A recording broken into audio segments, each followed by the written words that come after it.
அரசாட்சி என்ற அந்த தலைப்பிலே நாம் இந்த நாட்களிலே இந்த வேத பாடத்தை கற்கங்கள் ஆரம்பித்து நேற்றைய நாளிலும் கூட நாங்கள் சில சத்தியங்களை சுருக்கமாக மேலோட்டமாக நாங்கள் கவனித்தோம். கர்த்தருக்கு ஸ்தோத்திரம் உண்டாகட்டும்.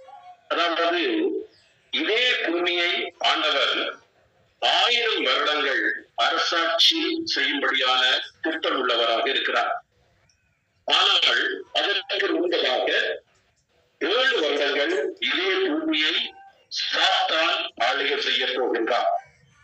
எப்படியாக தேவன் திருத்துவராக பிதா குமாரன் பரிசுத்தாவியானவராக ஒரு கிரியை செய்கின்றாரோ அதே பாணியிலே சாத்தானின் பழக்கம் என்னவென்றால் எல்லாம் பொக்கி அடிப்பான். அவனிடத்துல ஒன்றும் சொந்தமா கிடையாது. எல்லாம் அவன் போல சிங்கம் போல கர்ச்சிக்கிறவன், சிங்கம் அல்ல சிங்கம் போல கர்ச்சிக்கின்றவன். அப்படியாக ஆண்டவர் எல்லாம் செய்ய விரும்புவதே ஆண்டவருக்கு முன்பதாக தான் செய்ய வேண்டும். அதாவது ஆண்டவர் எல்லோரும் வணங்குகிறார்களே, கண்ணை எல்லாரும் வணங்க வேண்டும். உதாரணத்துக்கு இன்றைக்கு தேசத்தில் கூட விக்கிர ஆராதனை பெருகி இருக்க காரணம் சாத்தானுக்கு ஒரு வாஞ்சை, ஒரு விருப்பம்.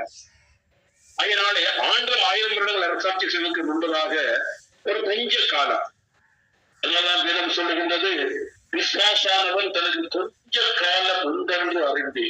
நீங்க வெளிப்படுத்தும் விசேஷம் 12ஆம் அதிகாரத்துக்கு வருகிறது. ஆனால் அங்கே ஆண் பிள்ளையாகிய தன்னுடைய சபை பண்புக்கு எடுத்துக் கொள்ளப்பட்டவுடனே வானத்தில் இருந்து சாத்தான் பூமிக்கு உள்ள தள்ளப்படுகின்றான். சொல்லப்படுகிறது அப்படின்னு சொன்னால் 12ஆம் வசனம் 12ஆம் வெளிப்பட்டல் 12:12 ஆகையால் பரலோகங்களே அவர்கள் வாசமாயிருக்கிறவருடைய கடுகூறுங்கள், பூமியிலும் சமுத்திரத்திலும் குடியிருக்கிறவர்களுக்கு ஐயோ, விசுவாசானவர் தனக்கு கொஞ்ச காலம் மாத்திரம் உண்டென்று மிகுந்த கோபங்கள் உங்களுக்கு இறங்கினபடியினால் அவங்களுக்கு ஆபத்து வரும் என்று சொல்ல கேட்டேன். காரணம் அதுக்கு பிற்பாடு பிசாசுக்கு கிரியை செய்யும்படியா இயேசுடைய ரகசிய விரைவில் சம்பவிக்குமே ஆனால், ஆண் பிள்ளையாகிய சபை எடுத்துக் கொள்ளப்படுமே ஆனால் அவருக்கு 7 வருடங்களும் பிற்பாடு கோபமாகும் யுத்தம். அது பெரிய வருடக்கணக்கான யுத்தம் அல்ல, அது சீக்கிரமாக முடிவடைகிற ஒரு யுத்தம். அது மாத்திரம் ஒரு கொஞ்ச காலம் விடுதலையாவா.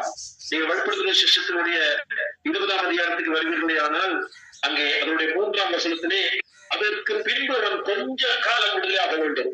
நேற்றைய நாளிலே நாங்கள் பார்த்தோம். இப்படியாக வானத்திலிருந்து ஒரு தூதன் இறங்கி வந்து சங்கிலியோடு கூட வந்து சாத்தானை அங்கு கட்டி அந்த 1000 வருடங்கள் பாதாளத்தில் அடைக்கின்றான் என்பதை நாங்கள் பார்த்தோம். இந்த படத்தில் நீங்க பார்க்கின்ற 1000 வருடங்கள் வெளிப்படுத்தும் விசேஷம் 20ஆம் அதிகாரத்துடைய முதல் 2 வருஷங்களே நாங்கள் படிக்கின்றோம். அதனாலதான் 1000 வருஷ அரசாட்சி நாட்களிலே எந்த விதமான தீமைகள் பாவங்கள் நாங்கள் நாளைய நாளிலே 1000 வருஷ அரசாட்சியினுடைய செழிப்பு எப்படியெல்லாம் இந்த பூமி இருக்கும் என்பதை நாங்கள் பார்க்கலாம். இன்றைக்கு 1000 வருஷ அரசாட்சியிலே யார் பங்கு பெறுவார்கள், யாரெல்லாம் 1000 வருஷ அரசாட்சிக்கு வருவார்கள், நாங்கள் எங்கே இருக்கிறோம் சில சத்தியங்களை தான் இன்றைக்கு முக்கியமாக நாங்கள் கற்றுக்கொள்ள போகிறோம். ஆனால் நேற்றைய நாளிலே நான் சொன்ன சில விஷயங்களை மறுபடியும் நான் அதாவது மேற்பார்வையாக பார்த்துக் கொண்டு நம்ம இருக்கின்ற பிரயோசிக்கலாம். இன்றைய நாளிலே நாங்கள் ஒரு காரியத்தை கவனித்தோம். ஆதியாகமத்தின் புஸ்தகத்துக்கு நாங்கள் வருகின்றதான வேளையிலே நாங்கள் நேற்று பார்த்தோம். ஆண்டவர் மனிதனை உண்டு பண்ணுகிற வேளையிலே அவனுக்கு ஒரு ஆளுகையை கொடுத்தார். அதாவது நீங்கள் சகலவற்றையும் ஆண்டு கொள்ளுங்கள் என்று சொல்லி 1ஆம் அதிகாரம் 28ஆம் வசனத்திலே கர்த்தர் ஆளுகையை கொடுத்தார்.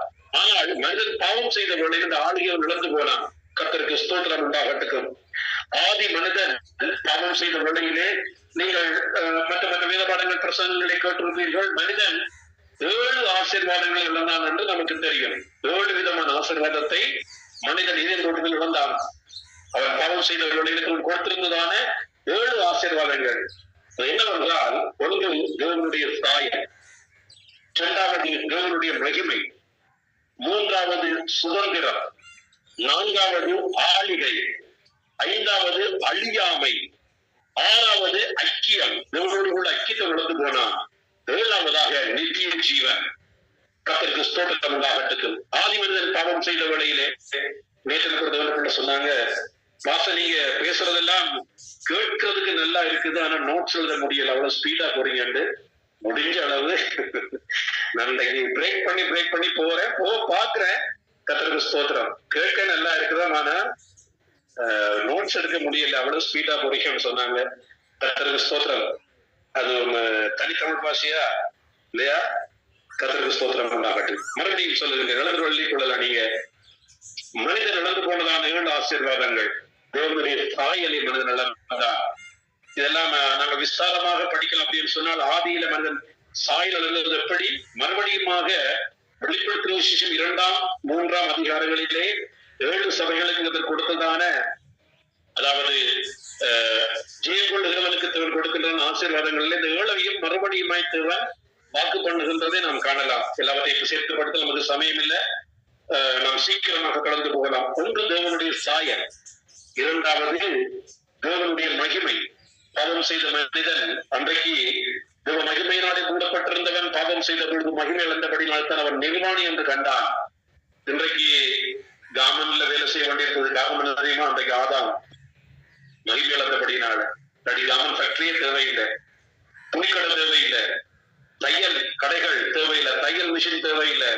இதெல்லாம் வந்ததற்கு காரணம் என்னவென்றால், ஆதி மனிதன் பாவம் செய்து தேவனுடைய மகிமை இழந்து போனான். இரண்டாவதாக மகிமை, மூன்றாவதாக சுதந்திரத்தை இழந்து போனான்.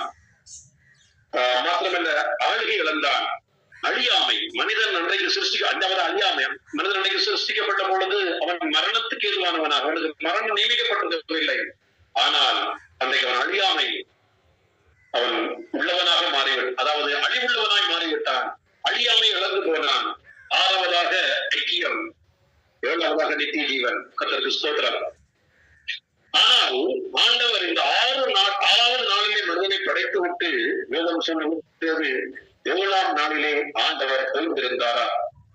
நீங்கள் ஆதியாகமம் 2ஆம் அதிகாரத்துக்கு வருகின்றதான வேளையிலே அதனுடைய 2ஆம் வசனத்திலே தேவன் தாம் செய்த தன்னுடைய கிரிகளை 7ஆம் நாளிலே நிறைவேற்றி தாம் உண்டாகின தன்னுடைய கிரியெல்லாம் முடித்த பின்பு 7ஆம் நாளிலே ஓய்ந்திருந்தார்.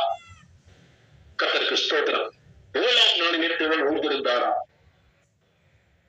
நீங்கள் 90ஆம் சங்கீதத்தினுடைய 4ஆம் வசனம் படிக்கின்ற வேளையிலே, 90ஆம் சங்கீதத்தினுடைய 4ஆம் வசனத்திலே அந்த சங்கீதக்காரன் சொல்லுகின்றார், உமது பார்வைக்கு 1000 வருஷம் நேற்று கழிந்த நாள் போலவும் ராட்சாமம் போலவும் இருக்கிறது. ஆண்டவருடைய கணக்கு இருக்கிறது, ஆண்டவருடைய டைம் இருக்கிறது. உங்களுடைய டைம்ல, அதாவது 1000 வருடங்கள் ஒரு நாள் போலலாம். எல்லாரும் கவனிங்க, 1000 வருடங்கள் ஒரு நாள் போல ஆண்டவருடைய பார்வையில. இன்றைக்கு மனிதன் சிருஷ்டிக்கப்பட்டு 6000 வருடங்கள் கடந்து போயிருக்கிறது. இன்றைக்கு நாங்கள் 2026 என்று சொல்லுகின்றோமே, மனிதன் சிருஷ்டிக்கப்பட்டு 4000 ஆண்டுகள் கடந்த பிறகுதான் ஜேசு இந்த பூமிக்கு வந்தார். நேற்றைய நாளில் நான் உங்களுக்கு காலங்களை குறித்ததான காரியத்தை நான் உங்களுக்கு சொன்னேன். அதாவது தூதர்கள் மனிதனுக்காக சிருஷ்டிக்கப்பட்டார்கள். முதலாவது காலம் தூதருடைய காலம். தூதர் பாவம் செய்யும் வரைக்குமாக தூதருடைய காலத்தில் உலகத்திலே காணலாம். பிற்பாடு ஆண்டவர் மனிதனை படைக்கின்றார், பூமியை மறுசீரமைத்து மனிதனை படைக்கின்றார். மனிதன் சிருஷ்டிக்கப்பட்ட நாள் முதல் மனிதன் பாவத்திலே விழும் வரைக்குமாக குற்றமறியாமையின் காலம் என்கின்றதான 2வது காலத்தை குறித்து நாம் வேதத்திலே படிக்கலாம். மனிதன் பாவத்திலே விழுந்த நாள் முதல் மனசாட்சியின் காலம் ஆரம்பிக்கின்றது. சீனாய் மலையிலே வைத்து கர்த்தர் மோசேக்கு 10 பிரமாணங்களை கொடுக்கும் வரைக்குமாக மனசாட்சியின் காலம் என்று அறியப்படுகின்ற 3வது காலத்தை நாம் வேதத்திலே காணலாம். சீனாய் மலையிலே பிரமாணம் கொடுக்கப்பட்டதில் இருந்து இயேசு கிறிஸ்துவும் யோவான் ஸ்நானகன் இந்த பூமியிலே பிறந்த ஊழியங்களை ஆரம்பித்து இயேசு மரித்து அடக்கமிடப்பட்டு 3ஆம் நாள் உட்கிளம்பி 40வது நாள் மறுபடியும் பல்லவத்துக்கு போய் பெந்தேகோஸ்து நாளிலே பரிசுத்த அபிஷேகத்தை ஊற்றினார். 50வது நாளிலே அது வரைக்குமாக நியாயப்பிரமாணத்தின் காலம் இந்த உலகத்தில் இருந்தது. பெந்தேகோஸ்தே நாள் முதல் கொண்டு 6வது காலமாகி கிருபையின் காலம் ஆரம்பித்து இன்று வரைக்கும் தொடர்ந்து கொண்டிருக்கின்றது. கர்த்தருக்கு ஸ்தோத்திரம். இயேசு இந்த பூமிக்கு வரும்பொழுது அதனால கிறிஸ்துவுக்கு பின்னென்றும் கிறிஸ்துவுக்கு அங்கே முன்னென்றும் நாங்கள் இந்த வரலாறு உலகத்தினுடைய காலங்கள் பிரிக்கப்படுகின்றதை நாம் பார்க்கின்றோம். எத்தனையோ மத தலைவர்கள், எத்தனையோ நபிகள், எத்தனையோ மகான்கள் இந்த பூமிக்கு வந்தார்கள். அவர்களுடைய பெயரை சொல்லி வரலாறு பிரிக்கப்படுகின்றது கிடையாது. கர்த்தருக்கு ஸ்தோத்திரம். அதாவது பிசி பிஃபோர் கிரைஸ்ட், பிற்பாடு கிறிஸ்துவுக்கு பின்னிருக்கிறான டிசி என்றதான, அதாவது இயேசு பூமியில வந்த பிற்பாடு இந்த இன்றைக்கு வரைக்கும் நாட்கள் கிறிஸ்துவுக்கு முன்னென்றும் கிறிஸ்துவுக்கு பின்னென்றும் பிரிக்கப்படுகிறது. கர்த்தருக்கு ஸ்தோத்திரம் உண்டாகட்டும். அதாவது அண்மையில் ஒருவர் சொன்னார், பிசி என்று சொன்னா பிஃபோர் கொரோனா, ஏசி என்று சொன்னால் ஆஃப்டர் கொரோனா. கர்த்தருக்கு ஸ்தோத்திரம் உண்டாகட்டும். இன்றைக்கு சபைகளில் எல்லாம் இந்த கொரோனா வந்த பிற்பாடு நிறைய மாற்றங்கள் என்று சொல்லுகிறார்கள். அதெல்லாம் அப்படியெல்லாம் பிரிக்கப்பட்டது. நீங்கள் கலண்டர் எடுத்து பார்த்தா இன்னைக்கு நம்முடைய பிறந்த நாள் எப்படி தெரியுமா கணக்கெடுக்கப்படுகின்றது? என்ன நாளை கொண்டு? கிறிஸ்துவுக்கு பின் இத்தனையாம் ஆண்டிலே நாம் பிறந்தோம். நமக்கு மைமுண்டாகட்டும். அதனாலே ஆண்டுடைய பார்வையில இன்றைக்கு உலகம் உண்டாக்கப்பட்டு 6000 வருடங்கள் தான். டைனோசர் இத்தனை வருஷங்களுக்கு முன்பு இருந்ததெல்லாம் சொல்றாங்களே, அதெல்லாம் என்ன கதையோ நமக்கு தெரியாது. இப்படி எல்லாம் கிடையாது. பைபிளின் படி, வேதத்தின் படி வெறுமனே 6000 வருடங்கள் தான். அப்படியானால் 7ஆம் நாளில் ஒரு ஓய்ந்திருந்தார் என்பது 7ஆம் நாள் என்பது 7000, அதாவது அடுத்த 1000 வருடம். அந்த 1000 வருஷத்துக்குள்ளாக தான் இயேசுடைய வருகை சம்பவிக்க வேண்டும். 7 வருஷங்கள் இந்த பூமியிலே பிசாசுடைய ஆளுகை அவைகளை கழித்து, அதாவது கொஞ்சம் அப்படி அட்ஜஸ்ட்மெண்ட் அப்படி இருக்கும் என்று நினைக்கிறதுனால் இதுதான் சத்தியம். ஆண்டவர் 7ஆம் நாளில் அந்த கொண்டிருந்தது போல அந்த ஏதேன் தோட்டத்தினுடைய அனுபவம் மறுபடியுமாய் வரப்போகின்றது. கர்த்தருக்கு ஸ்தோத்திரம் உண்டாகட்டும். அதாவது அந்த மனிதன் ஆளுகை அதிகாரம் உள்ளவனா இருந்தது போல அந்த ஏதேன் தோட்டத்திலே சகலவற்றையும் ஆழ்ந்து கொள்ளுங்கள் என்று சொல்லி அவன் பாவம் செய்யும் வரைக்கும், அந்த விளக்கப்பட்ட விருட்சத்தினுடைய கனியை புசிக்கும் வரைக்கும் எல்லாவற்றையும் ஆண்டு கொண்டது போல எந்த சத்துருத்துவமும் இல்லாமல் விலங்குகள் அவனுக்கு தீமை செய்யாத அந்த நல்ல நாட்களை போன்ற நாட்கள் தான் 7ஆவது நாள். அந்த ஓய்ந்த நாளுக்கு அடையாளமாக 1000 வருடங்கள் தேவன் இந்த பூமியிலே 1000 வருடங்கள் அரசாட்சி செய்ய போகிறார். அதற்காக ஒரு கூட்டம் ஜனங்களை ஆயத்தப்படுத்துகிறார். அதைத்தான் நாங்கள் நேற்றைய நாளிலே கவனித்தோம். எப்படியாக கொலோசியர் 1ஆம் அதிகாரத்தினுடைய 13ஆம் வசனத்தின் பிரகாரமாய் இன்றைக்கு கர்த்தர் 20 அதிகாரத்திலிருந்து விடுதலையாக்கி அன்பின் குமாரனுடைய ராஜ்யத்துக்குள்ளே நம்மை கொண்டு வந்து இன்றைக்கு அபிஷேகத்தை கர்த்தர் நமக்கு தந்து எல்லாவற்றின் மேலும் நம்மை ஒரு காலத்திலே பலவிதமான தீய வல்லமைகள் ஆண்டு கொண்டிருந்தது. அந்நிய தேவர்கள் நம்மை ஆண்டு கொண்டிருந்தார்கள், அந்நிய ஆண்டவன்மார் நம்மை ஆண்டு கொண்டிருந்தார்கள். ஆனால் கர்த்தர் நம்மை விடுதலையாக்கி தம்முடைய பிள்ளைகளாக இந்த அதிகாரத்தை கர்த்தர் நமக்கு தந்து ஆண்டவர் நம்மை இன்றைக்கு அன்பின் குமாரனுடைய ராஜ்யத்திலே நாங்கள் ரோமர் 5ஆம் அதிகாரத்துடைய 17ஆம் வசனத்திலே வாசித்தது போல ஜீவனை அடைந்து நாம் ஆளும்படியாய் கர்த்தர் நமக்கு உதவி செய்திருக்கிறார். அதனால் சமூகத்துக்கு வர வேண்டும், அபிஷேகத்தை பெற வேண்டும், ஜீவ வார்த்தைகளை நாங்கள் கேட்க வேண்டும், கிருபையை பெற்றுக் கொள்ள வேண்டும் என்றெல்லாம் சொன்னதுக்கு காரணம் என்னவென்றால் ஜீவனை அடைகிறவர்கள் தான் பாவத்துக்கு எதிரான ஒரு ஆளுகை செய்ய முடியும். இன்றைக்கு நம்முடைய மனதை நாம் ஆளுகை செய்ய வேண்டும், எண்ணங்களை நாம் ஆளுகை செய்ய வேண்டும், சொல்லாத இச்சைகளை நாம் ஆளுகை செய்ய வேண்டும். நாங்கள் சகலவற்றையும் நமக்கு கீழ்ப்படுத்திக் கொள்கின்ற வல்லமையை பெற்ற ஜனங்களாய் காணப்பட வேண்டும் என்பதுதான் நம்மை பொறுத்துதான கர்த்தருடைய நோக்கமாயிருக்கிறது. காரணம் என்னவென்றால் பிலிப்பியர் 3ஆம் அதிகாரத்தினுடைய 21ஆம் வசனத்தின் பிரகாரமாக சகலவற்றையும் நம்முடைய பாதங்களுக்கு கீழ்ப்படுத்துகின்ற தம்முடைய வல்லமையான செயலின்படிதான் தேவன் நம்முடைய அற்பமான சரீரத்தை தம்முடைய மகிமான சரீரத்துக்காக மர்மமாக்கி இந்த 1000 வருஷ அரசாட்சிக்கு கொண்டு வரப் போகிறார். நாங்கள் நேற்றைய நாளிலே படித்தோம். வெளிப்படுத்தல் 20ஆம் அதிகாரத்தினுடைய 4ஆம் வசனம் முதல் கொண்டு 6ஆம் வசனம் வரைக்கும் வாசித்தவன வேளையிலே முதலாம் உயிர்த்தெழுதலுக்கு பங்குள்ளவன் பரிசுத்தவானும் பாக்கியவானுமாயிருக்கின்றான். இவர்கள் மேலே 2ஆம் மரணத்துக்கு அதிகாரம் இல்லை. இவர்கள் உயிர்த்து கிறிஸ்துடனே கூட 1000 வருஷங்கள் அரசாட்சி செய்வார்கள் என்பதை குறித்து நாம் படித்தோம். கர்த்தருக்கு ஸ்தோத்திரம். முதலாம் உயிர்த்தெழுதல் என்றால் என்ன? கர்த்தருக்கு ஸ்தோத்திரம். அதாவது ஆதாமுக்குள் எல்லோரும் மரிக்கின்றது போல கிறிஸ்துவுக்குள் எல்லாரும் உயிர்ப்பிக்கப்படுவார்கள். நாங்கள் 1 கொரிந்தியர் 15ஆம் அதிகாரத்தில் 23ஆம் வசனத்தை படிக்கிறோம். அவன் தன் தன் வரிசையில் உயிர்ப்பிக்கப்படுவான். முதற் பலனானவர் கிறிஸ்து, பின்பு அவருடைய வருகையில் அவருடையவர்கள் உயிர்ப்பிக்கப்படுவார்கள். இந்த 1000 வருஷத்தை செய்ய போவது யார் என்று சொன்னால் முதலாம் உயிர்த்தெழுதலுக்கு பங்குள்ளவர்கள். இந்த முதலாம் உயிர்த்தெழுதல் என்ற வார்த்தையிலே 5 கூட்டத்தார் அடங்குகிறார்கள். கர்த்தருக்கு ஸ்தோத்திரம். இந்த சத்தியங்களை தான் நாம் இந்த நாளிலே நாங்கள் கற்றுக்கொள்ள போகின்றோம். அதுக்கு முன்பதாக ஆண்டவர் நம்ம அன்பின் குமாரன் ராஜ்யத்துக்கு கொண்டு வந்திருக்கின்றார். 1000 வருஷ அரசாட்சி நாட்கள் அது பரிசுத்தவான்களின் ராஜ்யம் என்று அழைக்கப்படுகின்றது.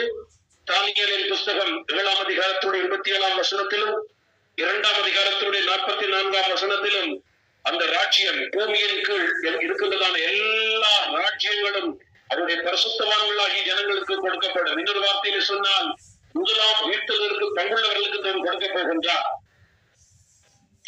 நமக்கு மைகுண்டாகட்டும் 1000 வருடங்கள் முடிந்த பிற்பாடு அங்கே நாம் வேதலை படிக்கின்றோம்.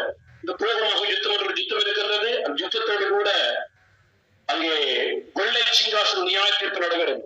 மருத்துவராகிய சிறியோர் பெரியோர் யாவரும் 1000 வருஷ சாட்சி முடிஞ்ச பிற்பாடு ரெண்டு கூட்டத்தாருக்கு உயிர்த்தல் உண்டு. அதாவது உயிர்த்தல் வரிசை 7. எல்லாரும் நன்றாக கவனிகள். காரணம் என்னவென்றால் இந்த 1000 வருஷ அரசாட்சிக்குள்ள வரப்போற கூட்டத்தாரும் 7, உயிர்த்தல் வரிசையும் 7. ஆனால் ரெண்டையும் ஒன்றாக கலக்கக்கூடாது. எல்லாம் கவனமா கவனிக்கிறோம் என்று சொன்னா உங்களுக்கு காரியம் விளங்கும். கர்த்தருக்கு ஸ்தோத்திரம். 1000 வருஷ அரசாட்சிக்கு 7 கூட்டத்தார் வருவார்கள். ஆனால் அதே வேளையில உயிர்த்தல் வரிசை 7. அந்த உயிர்த்தல் வரிசையிலே முதல் 5 வரிசை முதலாம் உயிர்த்ததற்கு பங்குள்ளவர்கள் அழைக்கப்படுகிறார்கள். இந்த 5 கூட்டத்தாரும் 1000 வருஷ சாட்சி வருவார்கள். கர்த்தருக்கு ஸ்தோத்திரம். இதை நீங்கள் கவனித்தீர்கள் என்றால் நலமாயிருக்கும். அதுக்கு பிற்பாடு நாங்கள் முதலாம் கொரிந்தியர்களை வாசிக்கின்ற பிரகாரமாய் 15ஆம் அதிகாரத்தில் 24ஆம் வசனத்திலே கிறிஸ்து என்ன செய்கின்றார்? தன் ராஜ்யத்தை பிதாவுக்கு ஒப்புக் கொடுக்கிறார். அதனாலதான் நாங்கள் இயேசுவின் வார்த்தையில படிக்கின்றோம். மத்தேயு சுவிசேஷம் 13ஆம் அதிகாரத்தினுடைய 43ஆம் வசனத்திலே அன்றைக்கு நீதிமான்கள் பிதாவின் ராஜ்யத்திலே சூரியனை போல பிரகாசிப்பார்கள். பிதாவின் ராஜ்யம் என்ற ராஜ்யம் இருக்கின்றது. அது இந்த பூமியிலே அல்ல. இந்த பூமியிலே ஆண்டவர் 1000 வருடங்கள் அரசாட்சி செய்தாலும் கூட அந்த 1000 வருஷ அரசாட்சி நாட்களிலே ஏதேன் தோட்டத்தை போல ஒரு பரதேசன் அனுபவம் இந்த பூமியில் இருந்தாலும் கூட நீங்கள் இன்றைக்கு காண்கின்ற இந்த வானம் பூமி எல்லாம் அக்கினிக்கிரையாக வைக்கப்பட்டிருக்கிறது. ஒன்றுமே நிலையானது அல்ல. வேதம் சொல்லுகின்ற வார்த்தையின் பிரகாரமாய் நீங்கள் காண்கின்ற பூதங்கள் எல்லாம் வெந்து உருகி அழிந்து போகும் என்று சொல்லப்பட்டிருக்கிறது. வானங்கள் மடமடவென்று அகன்று போகும், பூமி வெந்து உருகி போகும், பூமியுடைய கிரிகள் எல்லாம் அழிந்து போகும் என்றுதான் வேதம் சொல்லுகின்றது. ஆனால் என்னதான் காரியங்கள் சம்பவித்தாலும் இதே பூமியில 1000 வருடங்கள் இயேசு அரசாட்சி செய்வார் என்பது மாறாத சத்தியம், மாறாத தேவனுடைய வார்த்தை. கர்த்தருக்கு ஸ்தோத்திரம். இந்த பூமி மீதெங்கும் இயேசு ராஜாவாக இருப்பார். நாங்கள் சகரியாவிலே படிக்கின்ற பிரகாரமாய் சகரியாவின் புத்தகத்திலே படிக்கிறோம். 8ஆம் அதிகாரத்தினுடைய 13ஆம் வசனத்திலே அங்கே வாசிக்கின்றதான பொழுது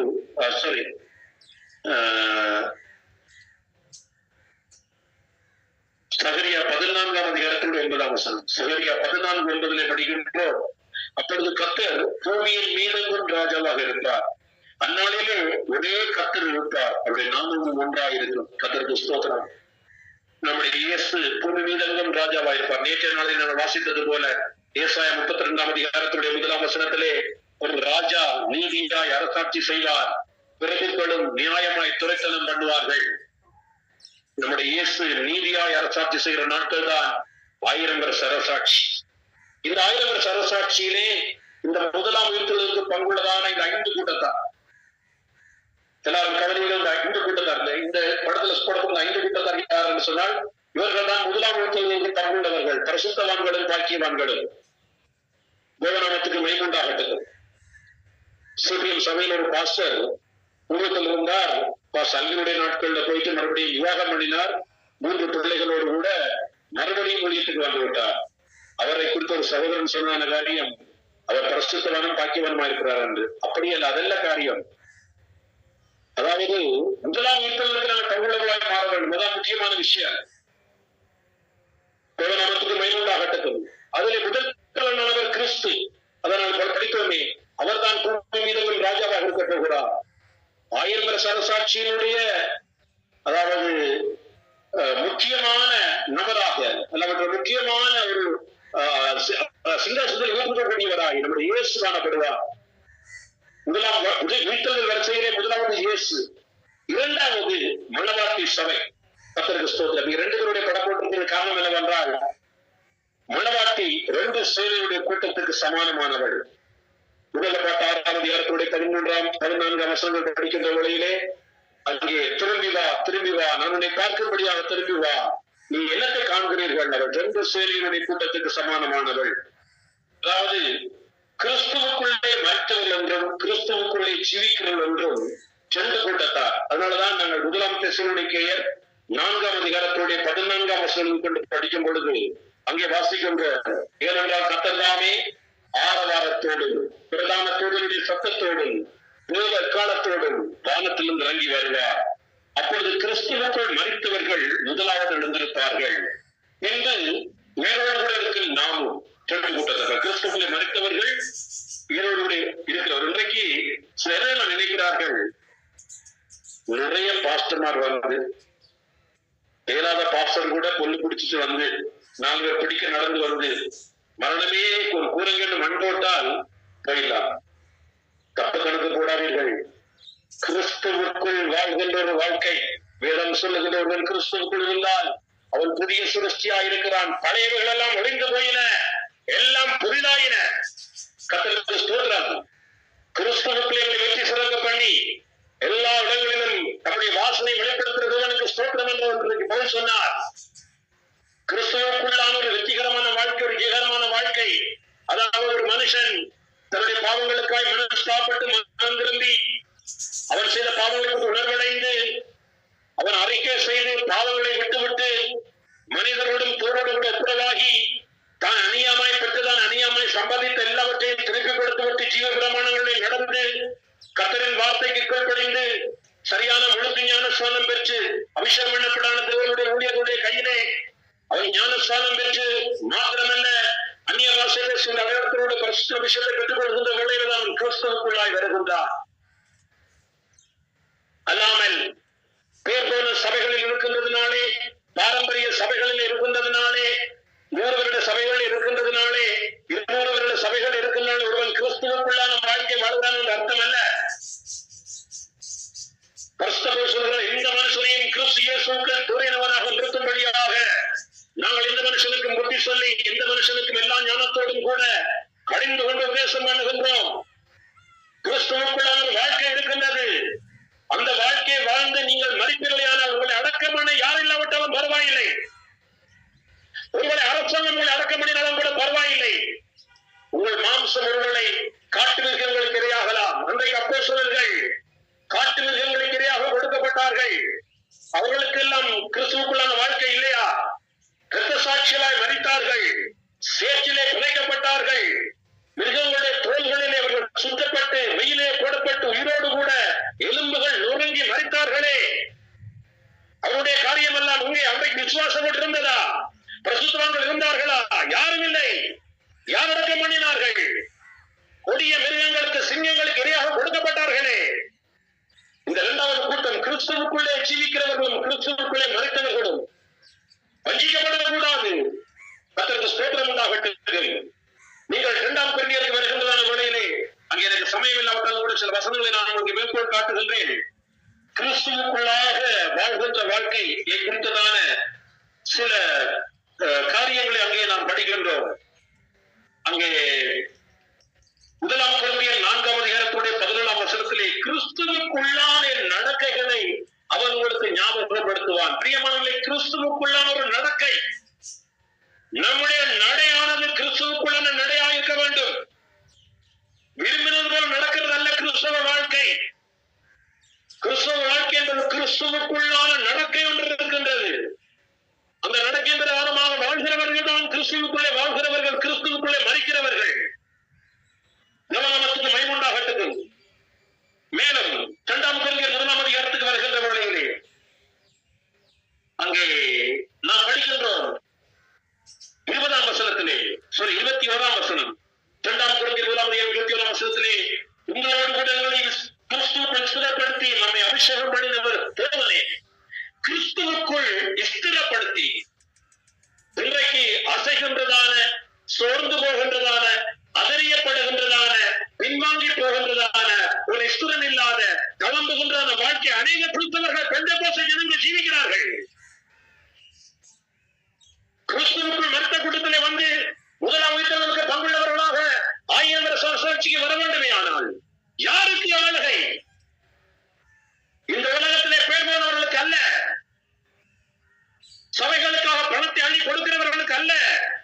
கிறிஸ்துவுக்குள்ளான நடக்கை மாத்திரமல்ல, கிறிஸ்துவுக்குள் நாம் ஸ்திரப்பட்டு தேவன் நம்மை அபிஷேகம் பண்ணி இருக்க வேண்டும். மனிதர்கள் கொடுக்கின்ற சர்டிபிகேட் அந்த சபை இந்த சபை என்று நாம் வஞ்சிக்கப்படக்கூடாது. தேவன் நம்மை அபிஷேகம் பண்ணியிருக்க வேண்டும். தைரியமாய் சொல்ல வேண்டும், கர்த்தர் அபிஷேகம் பண்ணியிருக்கிறார்.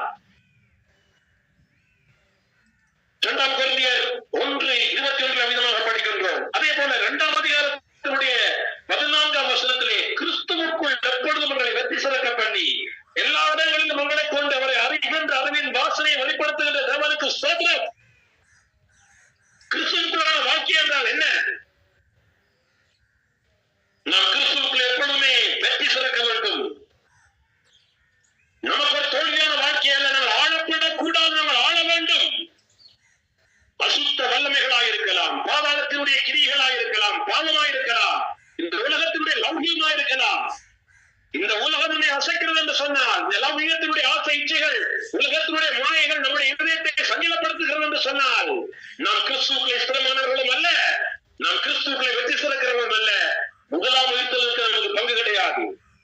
முதலாம் உயிர்த்தலுக்கு வரப்போகிறவர்கள் யார்? முதலாவது கிறிஸ்து. இயேசு என்ன சொல்லுகிறார்?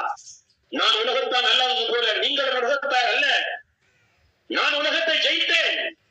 இதுதான் கிறிஸ்துவுடைய அறிக்கை. எத்தனை பேருக்கு தைரியமாய் சொல்ல முடியும்?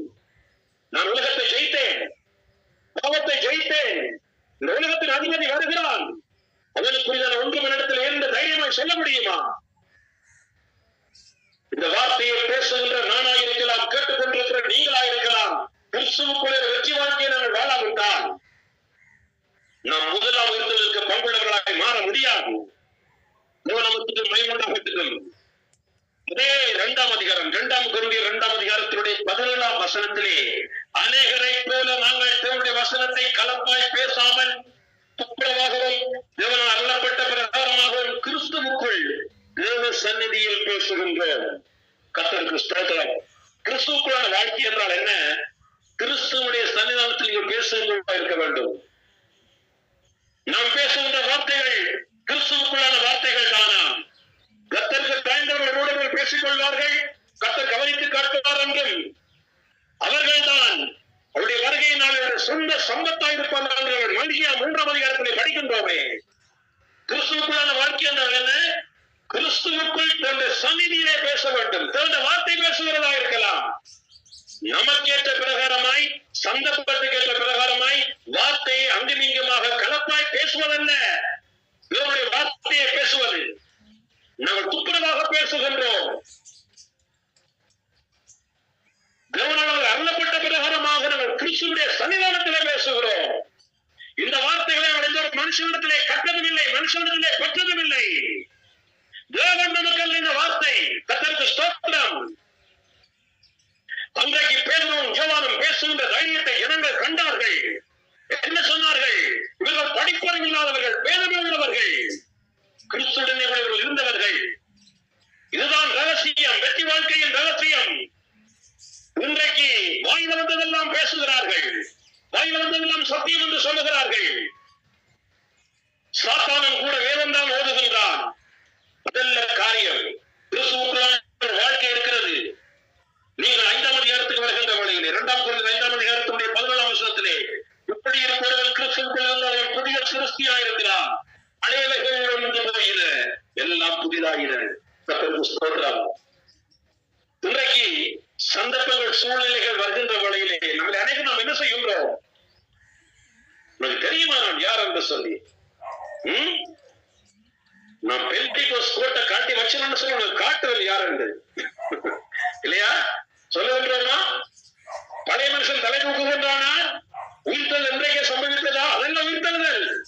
பழைய மனுஷன் உங்கள் வாழ்க்கையில் உயிர்த்தெழும்புவான் என்று சொன்னால், பழைய மனுஷன் அடக்கம் பண்ணப்பட்ட ஞானஸ்தானத்திலே பாவங்களுக்கு மறித்து அடக்கம் பண்ணப்பட்ட சிலுவையில் அறையப்பட்ட பழைய மனுஷன் பாவ சரீரம் மறுபடியுமாய் தலை தூக்குமையானால் முதலாம் உயிர்த்தலுக்கு உங்களுக்கும் சம்பந்தமே கிடையாது. 1000 வருஷ அரசாட்சி நினைத்து பார்க்க முடியாது. கர்த்தருக்கு ஸ்தோத்திரம். நம்மை தவன் அழைத்திருப்பது கிறிஸ்துவுக்குள்ளான ஒரு வாழ்க்கை வாழ்கிறார். ஒருவன் கிறிஸ்துவுக்குள் இருந்தால் அவர் புதிய சிருஷ்டியா இருக்கிறார். சாட்சி, அப்படிப்பட்ட சாட்சி நமக்கு இருக்கிறது. அவர் புதிய வாழ்க்கை வாழ்கின்றோமா? நாம் புதிய சிருஷ்டியாய் காணப்படுகின்றோமா? அல்லாமல் நாம் வர மனுஷர முடியாது.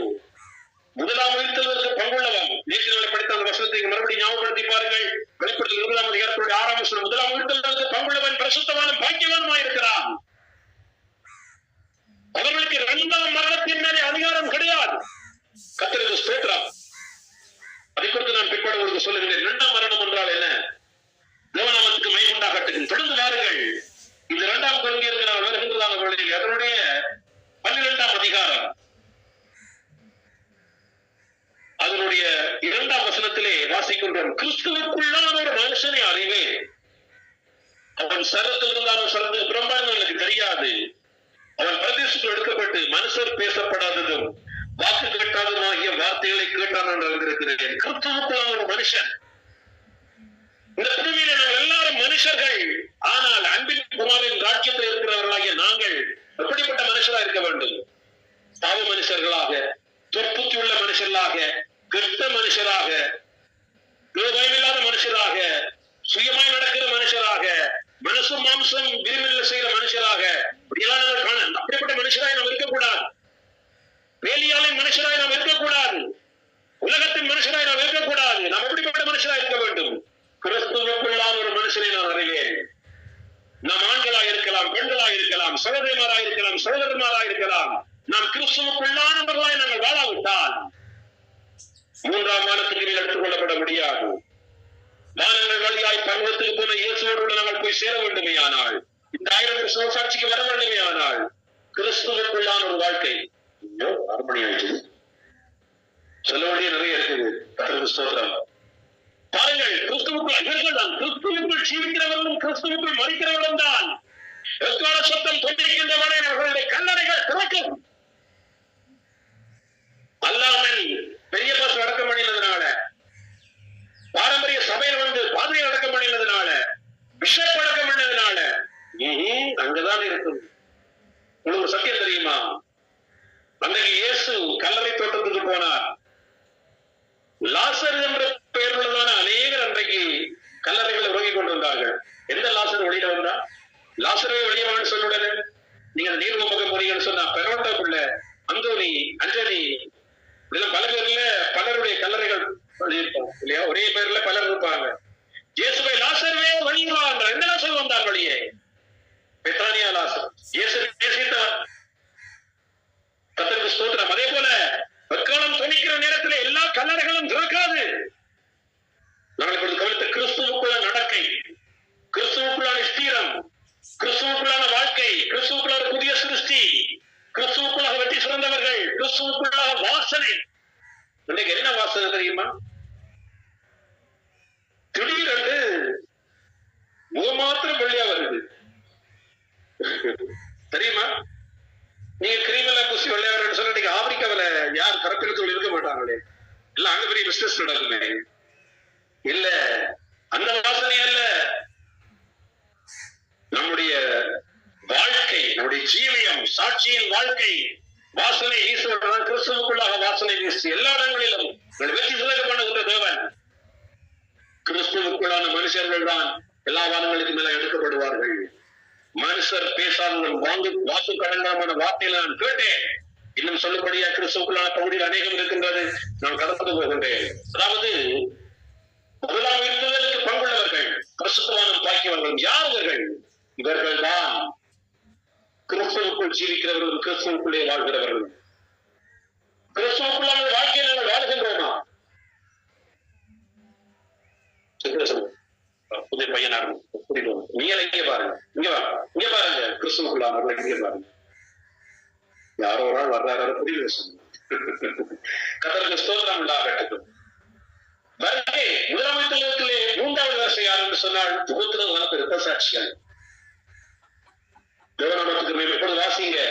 வெளிப்படுத்தின விசேஷம் 7ஆம் அதிகாரத்தில் 9ஆம் வசனத்திலே நாம் வாசிக்கின்றோம்.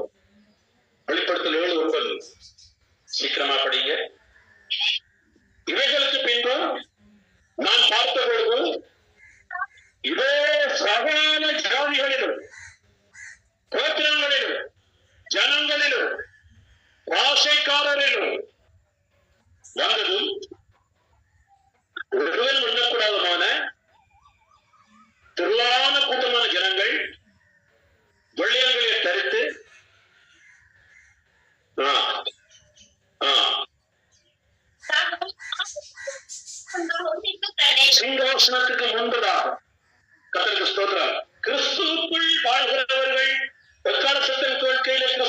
ஜீவிக்கிறவர்கள் அவர்கள் சிங்காசனத்துக்கு எடுத்துக் கொள்ளப்படுகிறது. வெளிப்பட்டல் 12:5 படிக்கிறோம். சகல ஜாதிகளையும் இழுப்புக்குள்ளால் ஆளுகை செய்யும் ஆண் பிள்ளைகள் பெற்றால் அந்த பிள்ளை தேவனிடத்திற்கும் சிங்காசனத்துக்கும் எடுத்துக் கொள்ளப்பட்டது. மணவாட்டி சபை போய் சேருகின்ற இடம் சிங்காசனம். இரத்த சாட்சிகள் சிங்காசனத்துக்கு முன்பதாக ஒருவரும் எண்ணக்கூடாத திரளான கூட்டம், யாரும் எண்ண முடியாது, பெருங்கூட்டம் ஜனம். அதாவது வெளிப்படுத்த விசேஷம் 12ஆம் அதிகாரத்திலே சபையை பற்றி படிக்கின்றோம். அந்த ஸ்திரியானவள் சூரியனை அணிந்திருந்தால், சந்திரனிலே நின்று கொண்டிருந்தால், தலையிலே 12 நட்சத்திரங்கள் கீழம் இருந்த ஆவிக்குரிய அனுபவங்கள். கிறிஸ்துவனுடைய நீதிதான் சூரியனாகிய கிறிஸ்துவ நீதியை தடுத்தவர்களாக, சந்திரன் என்கின்ற கிரிகளில் நிற்கின்றவர்களாக, அப்போஸ்தலர் உபதேசத்தை கிரீடமாக தரித்தவர்களாக வானத்திலே பிரகாசிக்கிறது தான் சபை. ஆனால் சபை எடுத்துக் கொள்ளப்படவில்லை. அந்த விஸ்வரி பெற்றெடுத்த ஆண் பிள்ளைகள் எடுத்துக் கொள்ளப்பட்டாள். கர்த்தருக்கு ஸ்தோத்திரம். ஒரு ஸ்திரீ குழந்தையை பெற்றெடுத்தால் இந்த குழந்தை எத்தனை கிலோவா இருக்கும்? ஒரு குழந்தை பிறகு எத்தனை கிலோவா இருக்கு சொல்லுங்க? 3 கிலோ. அம்மா எத்தனை கிலோ இருப்பாங்க பெற்றெடுத்த ஸ்திரீ? பிரசன்டே சொல்றேன், நான் சொல்றேன், நீங்க பயப்படுறீங்களா? ஒரு 50 கிலோ வைங்களேன். 50 3 அப்படின்னு சொல்லி பார்த்தா பாருங்க, ஆண் பிள்ளைகள் எடுத்துக் கொள்ளப்பட்டுகிறது. ஒரு சின்ன கூட்டம், ஒரு கொஞ்ச ஜனங்கள் இப்படி கைவிடப்படுகிறாள். இவர்கள் மத்தியில தான் இயேசுக்காக மறிக்கிறவர்கள், இரத்த சாட்சிகளாகும். மத்திய 25ஆம் அதிகாரத்தில் இயேசு 10 கனிகளை குறித்து சொல்லுகிறார். 5 பேர் புத்தி உள்ளவர்கள், 5 பேர் புத்தி இல்லாதவர்கள். எண்ணெய் உள்ளவர்கள் தான் அன்றைக்கு என்ன செய்தார்கள்? அவர்கள் தீவட்டியை பிடித்துக் கொண்டு மனுஷனுக்கு முன்பதாக போனதாக நாங்கள் படிக்கின்றோம். கர்த்தருக்கு ஸ்தோத்திரம் உண்டாகட்டும். நேற்றைய நாள் உங்களுக்கு சொன்னேன், இயேசுடைய ரகசிய வருகை சம்பவித்தது இந்த பூமியிலே மத்திய 24ஆம் அதிகாரத்திலே படிக்கின்ற பிரகாரமாக உலகம் உண்டாயிராத மிகுந்த உத்தரவு இன்றைக்கு உண்டாயிருக்குமா? இன்றைக்கு மனுஷன் கண்டுபிடித்திருக்கின்றதான நவீன தொழில்நுட்பங்களே அன்றைக்கு மனுஷனுக்கு உபத்திரமாக மாறப்போகின்றது, தீங்காக மாறப்போகின்றது. இந்த உலகத்தை சாத்தான் ஆளுகை செய்கிற நாட்களிலே விசேஷமாய் கைவிடப்பட்ட சபைக்கு, கைவிடப்பட்ட கிறிஸ்தவர்களுக்கு பயங்கர உபத்திரவு நடக்கும். அன்றைக்கு ஜனங்கள் சாவை தேடுவார்கள், சாவோரும் விலகி ஓடிப்போம் என்று வாசிக்கின்றோம். கர்த்தருக்கு ஸ்தோத்திரம் உண்டாகட்டும். பல இடங்களில் பல மரணங்கள். தேவநாமத்துக்கு மகிமை உண்டாகட்டும். அப்படியானால் அந்த உபத்திரவத்தின் நாட்களிலே யார் இரத்த சாட்சியில மரிப்பார்கள் சொன்னால் அபிஷேகம் பெற்றவங்க. அபிஷேகம் பெற்றவர்கள் தான் அந்த இரத்த சாட்சியிலாய் மறிக்க முடியும். அந்த அபிஷேகம், அந்த எண்ணெய் இன்னைக்கு ஆவியின் கூட்டத்துக்கு வர முடியல. ஆவியின் கூட்டம் சொன்னவங்களுக்கு அந்நிய காரியமா இருக்கின்றது. சில சபைகள் ஆவியின் கூட்டமே கிடையாது, விஷயத்துக்காய் காத்துக்கிறது இல்லை. 92ஆம் சங்கீதத்தினுடைய 10ஆம் வசனத்தின் பிரகாரமாய் நான் புது எண்ணெயினால் அபிஷேகம் பண்ணப்படுகின்றேன். ஒவ்வொரு நாளும் தேவனுடைய பிள்ளைகள் இந்த நாட்களில் ஒரு புதிய அபிஷேகத்தை பெற்றுக் கொள்ள வேண்டும். 92ஆம் சங்கீதத்தினுடைய 10ஆம் வசனம் 23ஆம் சங்கீதத்தில் படிக்கிறோம். கர்த்தர் என்னுடைய தலை எண்ணெயினால் அபிஷேகம் பண்ணுகிறார், என்னுடைய பாத்திரம் நிரம்பி வழிகிறது. யாருடைய பாத்திரங்கள் எல்லாம் எண்ணெயினால் நிரம்பி வழிகின்றது? அவர்கள் மாத்திரம்தான் இயேசுடைய வருகையிலே கைவிடப்பட்டு அவர்கள், அதாவது ஆயத்தம் இல்லாதவங்க, கைவிடப்படுறவங்களுக்கு மத்தியில கூட புத்தியுள்ள கன்னிகைகளாக நீங்கள் இரத்த சாட்சிகளாய் மறிக்க வேண்டும். நான் ஒரு கேட்கின்ற காரியம் என்னவென்றால், கவனிங்க, இந்த 5 கூட்டத்தார் இருக்கிறாங்க தானே, ஒன்று இயேசு, முதலாவது அவர்கள் இயேசு உண்டு, 2வது மணவாட்டி சபை கிறிஸ்துவுல மறிக்கிறவர்களும் ஜீவித்தவர்களும், 3வது ஒன்று சாட்சியே, 4வதாக எலியா ஏனோக்கு. நீங்கள் வேதத்திலே வாசிக்கின்ற பொழுது எலியாவும் ஏனோக்கு. எலியா 2ஆம் ராஜாக்கள் 2ஆம் அதிகாரத்துடைய 1ஆம் வசனத்திலும் 11ஆம் வசனத்திலும் படிக்கின்ற வேளையிலே கர்த்தர் எலியாவை சுழல்காட்டிலே பல்லவத்தில் எடுத்துக் கொள்ளப்படுகின்ற பொழுது அவன் சுழல்காட்டில் எடுத்துக் கொள்ளப்பட்டான். 11ஆம் வசனம் சொல்லுங்க, அக்கினிமயமான ரதங்கள் வந்து எலியாவை எலிசாவை பிரித்து எலியா சுழல்காட்டிலே பல்லவத்துக்கு போனான், மரணத்தை காணாமல் ஏறி போனான். இன்னைக்கு சைவத்திலோட சொல்றாங்க கைலாச பச்சாரு கூட கைலாசம் யாரு 2 பேர் சொல்லுவாங்க சைவத்தில். பச்சை கூட்டம் சொன்னா மாம்ச தரத்தோடு கூட கைலாயம் போனவர்கள், கைலாச பருவத்துக்கு போனவங்க. பைபிள் சொல்லுகிறதான சத்தியம். அன்றைக்கு எலியா மரணத்தை காணாமல் எடுத்துக் கொள்ளப்பட்டான். தேவநாமத்துக்கு மகிமை உண்டாகட்டும். ஆதியாகமம் 5ஆம் அதிகாரத்தோடு 24ஆம் வசனத்திலே ஏனோக்கு 300 வருஷம் தேவனோடு சஞ்சரித்துக் கொண்டிருந்தான். அவன் சஞ்சரித்துக் கொண்டிருக்கையில் அவன் காணப்படாமல் போனால் தேவன் அவனை எடுத்துக் கொண்டார் என்று சொல்லுகிறார். சொல்லப்பட்டிருக்கிறது. ஆதியாகமம் 5ஆம் அதிகாரத்துடைய 24ஆம் வசனம். ஏனோக்கு மரணத்தை காணாமல் எடுத்துக் கொள்ளப்பட்டான். எடுத்துக் கொள்ளப்படுவதற்கு முன்பதாகவே நீதிமான் என்ற சாட்சி பெற்றான். கர்த்தருக்கு பிரியமானவன் என்ற சாட்சி பெற்றான். நான் எபிரேயரிலே படிக்கின்றோம் 11ஆம் அதிகாரத்திலே ஏனோக்கை குறித்து சொல்லப்பட்டிருக்கிறது. எடுத்துக் கொள்ளப்படுவதற்கு முன்பதாகவே அவனை குறித்து கர்த்தர் சாட்சி கொடுக்கிறார். அவன் அன்றைக்கு மறுபடியும் இந்த பூமிக்கு வந்து மறைத்து அவன் 1000 வருஷ சாட்சிக்கு வருவார். அவர்கள் இருவரும் வருவார். இந்த கூட்டத்தில் மூலமைத்துவங்களுக்கு பங்குள்ளவர்களாகிய 4வது கூட்டம். 5வது பழைய ஏற்பாட்டு பரிசுத்தவான்களும் பொதுவான இரத்த சாட்சிகள். பழைய ஏற்பாட்டு பரிசுத்தவான்கள் பழைய ஏற்பாட்டிலே அவர்கள் கொடுக்கப்பட்டதான சத்தியத்தின் பிரகாரமாய் பிரமாணத்தின் பிரகாரமாய் நீதியாக இருந்து மறுத்தவர்கள். நீங்கள் ராஜாக்களுடைய வரிசையை பார்த்தால் தெரியும். நல்ல ராஜாக்கள், தன்னுடைய பார்வைக்கு நலமாக செய்த ராஜாக்கள், பொல்லாப்பை செய்த ராஜாக்கள், இப்படியாக பழைய ஏற்பாட்டில் பலரை நாம் பார்க்கலாம்.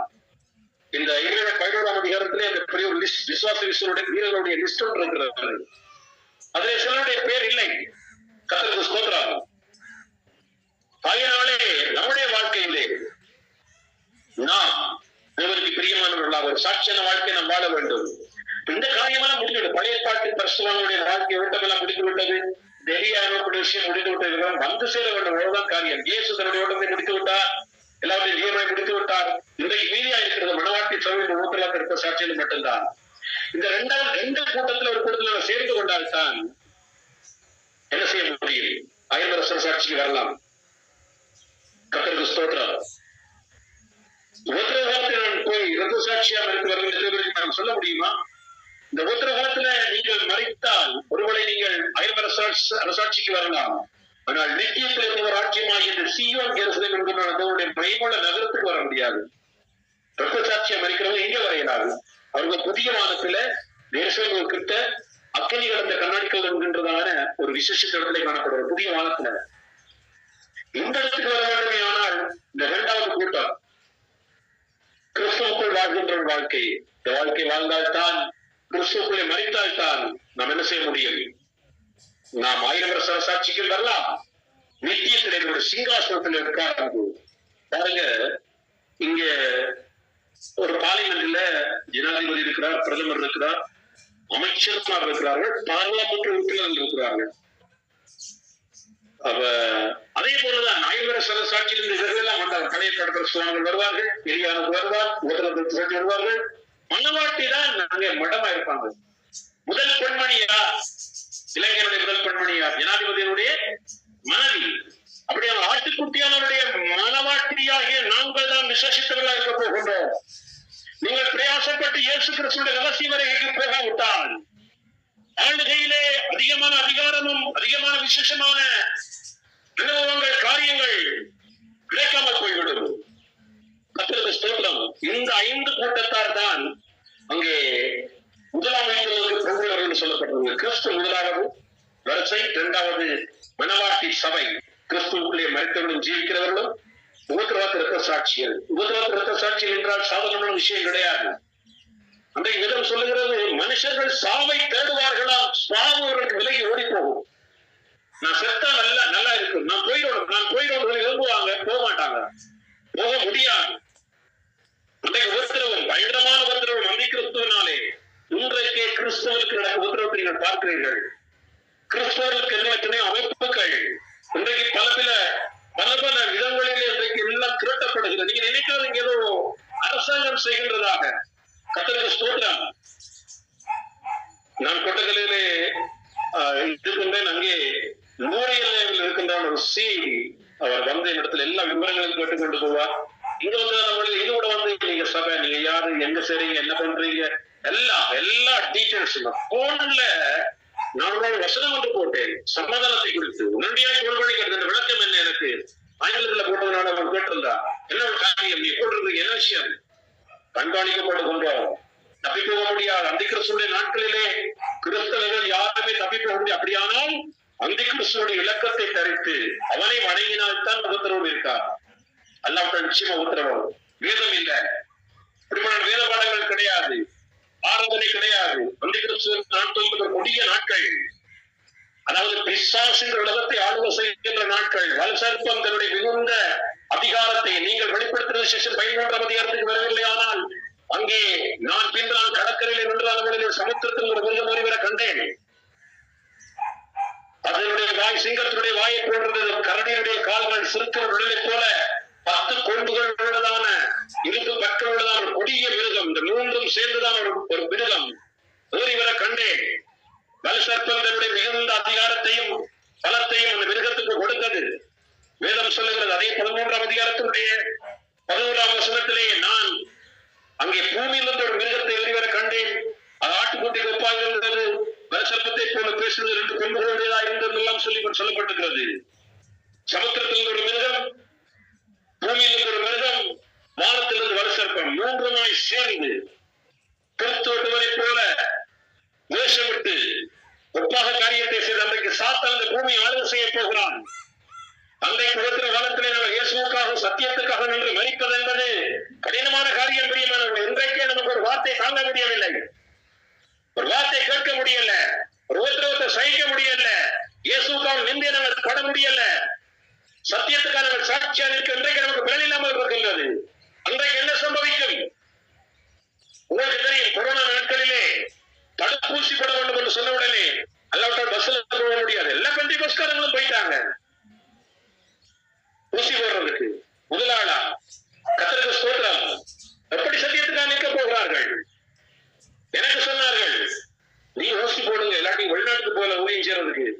ஊழியம் செய்ய நான் வெளிநாட்டுக்கு போக வேண்டிய அவசியம் எனக்கு கிடையாது. ஊசி போட முடியாது. வெளிநாட்டில் நமக்கு இல்லாட்டி பரவாயில்லை, உள்நாட்டுல ஊழியம் செய்யறது இல்லாட்டி பிளைட்ல போக முடியாது. கர்த்தருக்கு ஸ்தோத்திரம். இன்றைக்கு சத்தியத்தை மறுதலிக்கிறார்கள், இயேசுவை மறுதலிக்கிறார்கள். சத்தியத்துக்காக சாட்சியாக நிற்க முடியவில்லை. எப்படியா உபத்திரவத்தின் நாட்களை நிற்க முடியும்? சகிக்க முடியாத உபத்திரவத்தின் நாட்கள். தேவநாமத்துக்கு மகிமையுண்டாகட்டும். ஆகையினாலே நம் உபத்திரவத்திற்கு சாட்சியாக மரிப்பது என்பது அது நமக்கு அவ்வளவு சாத்தியமான காரியம் ஒன்றல்ல. அப்படியாக நாங்கள் மரித்தாலும் கூட 1000 வருஷ சாட்சிக்கு நாங்கள் வரலாம், முதலாம் உயிர்த்தலுக்கு பங்குள்ளவர்களாக. ஆனால் நாம் நித்தியத்திலே தேவராட்சியத்திலே காணப்பட முடியாது. புதிய வாகனங்களுக்கு தான் அவர்கள் போவார்கள். கர்த்தருக்கு ஸ்தோத்திரம். இந்தியா உங்களுக்கு ஏற்கனவே சொன்னேன், இவர்கள் மரணத்தை காணாமல். ஒரு விசேஷம் என்ன தெரியுமா? அதாவது இவர்கள் இதுல ஏனோக்கு கர்த்தரோடு சஞ்சரிக்கிறவனாக இருந்தான். நம்முடைய வாழ்க்கை நாம் கர்த்தரோடு சஞ்சரிக்கின்றோமா? குமாரத்தில் இருந்தாலும் கூட, ஒரு குடும்பஸ்தனா இருந்தாலும் கூட, தேவனோடு கூட நடந்தான் என்று, தேவனோடு கூட பேசினான் என்று பல மொழிபெயர்ப்புகளில் வித்தியாசமா சொல்லப்பட்டிருக்கிறது. ஒரு சாட்சியான வாழ்க்கை, தேவனுக்கு பிரியமானவர்கள் எடுத்துக்கொள்ளப்படுவதற்கு முன்பதாக சாட்சி. கர்த்தருக்கு ஸ்தோத்திரம். நாம் மரித்த பிற்பாடு பொய் சாட்சி சொல்லுவார்கள். செத்த பிற்பாடு சாட்சி நான் எதிர்பார்க்காதீங்க. ஐயோ ஒரு தகப்பன போல இருந்தாரு, இதுவரைக்கும் ஐயோ ஒரு பிசாசு பிசாசு மாதிரி பேசுற செத்தவர்களே என்ன சாட்சி அவசியம்? கர்த்தருக்கு ஸ்தோத்திரம். எடுத்துக் கொள்ளப்படுவதற்கு முன்பதாக தேவன் சாட்சி கொடுக்க வேணும். அதான் ஏனோக்குடைய விசேஷம். எலியா அவன் தேவனுக்கு முன்பதாக எலியான் விசேஷம் தேவனுக்கு முன்பாக நிற்கின்றவன். அவன் தன்னை அடையாளப்படுத்துவன். அப்படி தெரியுமா?